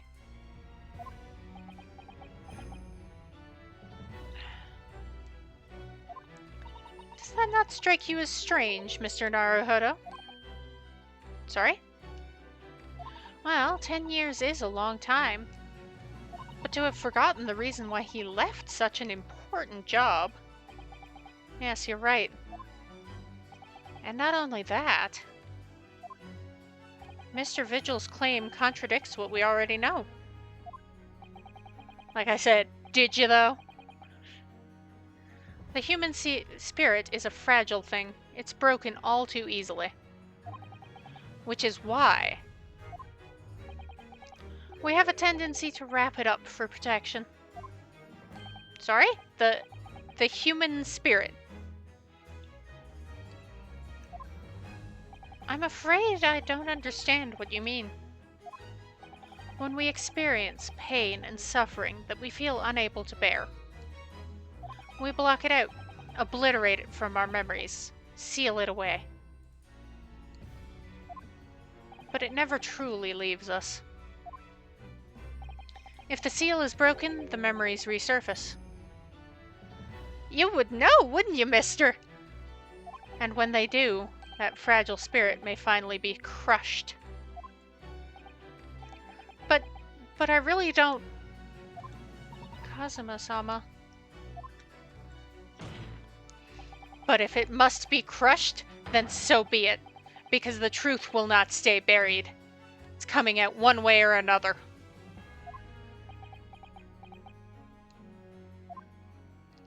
Right. Now I understand. It's clear what his intentions are.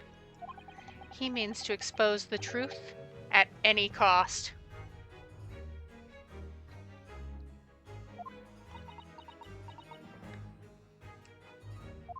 Perhaps if I pointed out the contradiction in what Mr. Vigil claimed earlier, it might cause some crucial memories to return to him. But should I? Well, yeah, we want to find out the truth. Doy. Do it! I have no idea how this is gonna go. But this is a court of law, and I have a duty to pursue the truth. Mr. Vigil, I'd like you to look at this. Evidence that clearly contradicts your version of events. Boom. Take that! Just a few moments ago, you made the following statement. I resigned from my role at the prison 10 years ago. Ah, well, yes. In other words, you claim to have left the post of Chief Warder of your own volition. Well, yes, of course. Why? Tell me. Do you remember seeing this document before? No. No, I don't. This is a dismissal notice, ordering the immediate termination of a prison staff member's employment. And the name on the notice is yours, Mr. Vigil.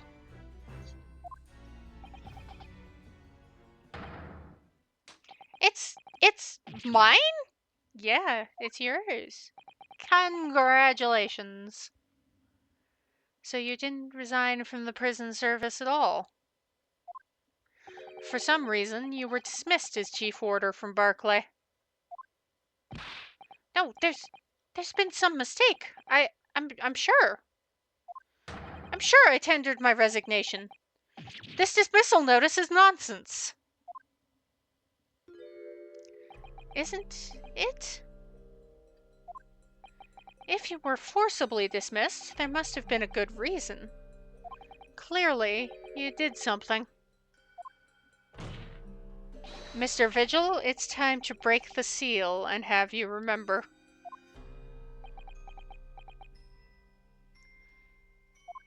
Let's be dramatic.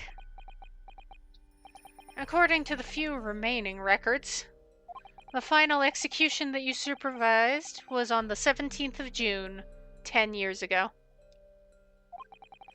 And on that day, something very serious took place at Barclay Prison. The 17th of June? Was that the professor's execution?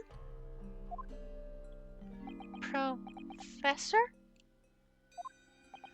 As you were the chief warder at the time, it stands to reason that you would have been present throughout the proceedings. It does sound familiar. And yet, that execution never took place. The convict, ostensibly executed earlier that day, later re-emerged from his grave. The convict came back to life? In the cemetery in the middle of the night, there was a witness. However, the witness claims that a moment after he saw the convict clambering out of his grave, a gunshot rang out from over his shoulder, and the bullet pierced the professor's chest, killing him instantly.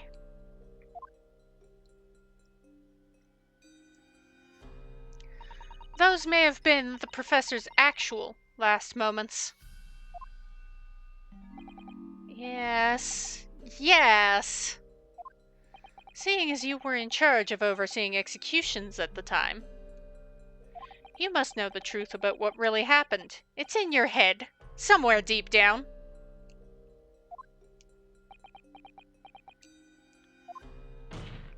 Well, Chief Warder Daily Vigil, I know there are memories in your head that can explain what happened on the 17th of June 10 years ago. And now it's time for you to drag them up. Ah! Mr. Vigil?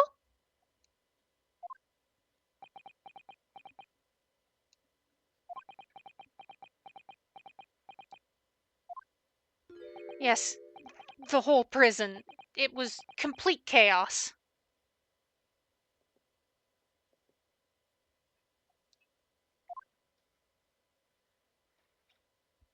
The prisoner escaped. He was killed in the cemetery. The shocking news ripped through Barclay like a hurricane. What?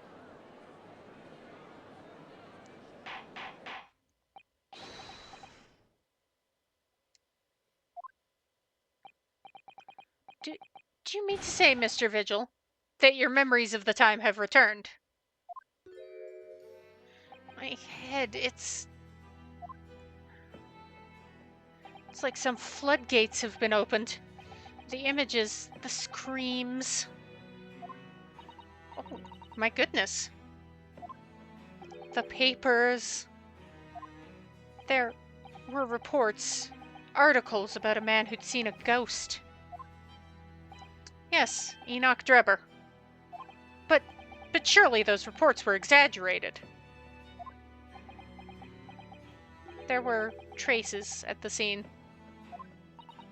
Traces of what? In Lowgate Cemetery, at plot number 139.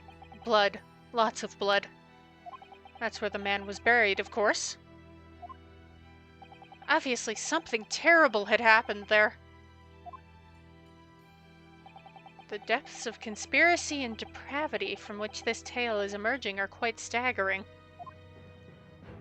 I've reviewed the police records from that time extensively.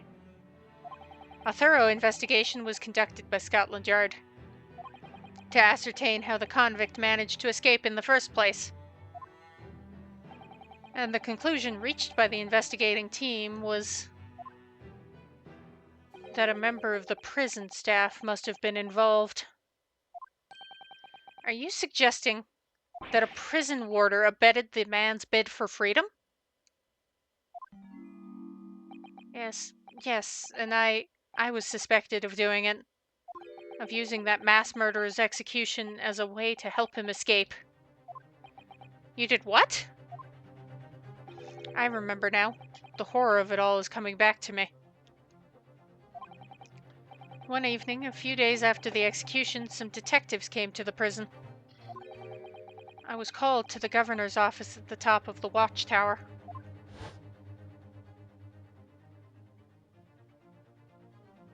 I'm sorry, Daly. This is a serious business, but I can't help you now. As chief warder, you were responsible for overseeing the execution of Hoare, eh? Well, it seems the fellows at Scotland Yard want to have a few wee words with you about it.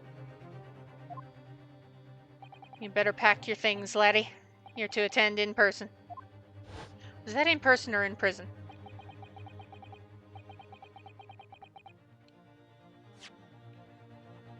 I was in person. I read that right. Okay. As soon as he told me that, my mind just went completely blank. And the next thing I knew, the professor, the most hated killer in our country's history. And I let him escape. I'm finished. My life is over.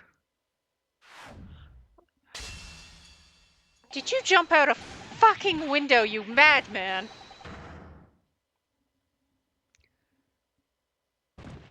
Well, we're not getting more information out of him for a little while.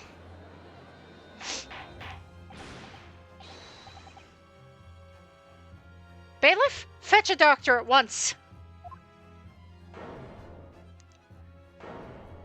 I guess we're taking a recess. Court is adjourned for today with immediate effect. So, with Mr. Vigil's collapse, proceedings came to an abrupt end for the day. See, I was gonna read that, but then Ryunosuke did. Once again overshadowed by the legacy of that notorious killer, appearing like a cursed ghost ship on a foggy ocean. Lord Van Zeeks, Mr. Vigil. I've been pronouncing it wrong this whole time. And Gregson. I'm so sorry I've been pronouncing it wrong this whole time. All of them bound by invisible chains anchored to the same wreckage in the murky depths of the past. I am still gonna say Lord Van Zykes. Fight me about it. But the miraculous light that had been trying to cut through the gloom and shine on those tragic events was playing on the edges of the truth at last. Oh, the truth is gonna come out on Wednesday. I will finish this on Wednesday because I've been going for 3.5 hours, and that's a little longer than I usually do, but I will save. I will see everybody on Wednesday. Excuse you.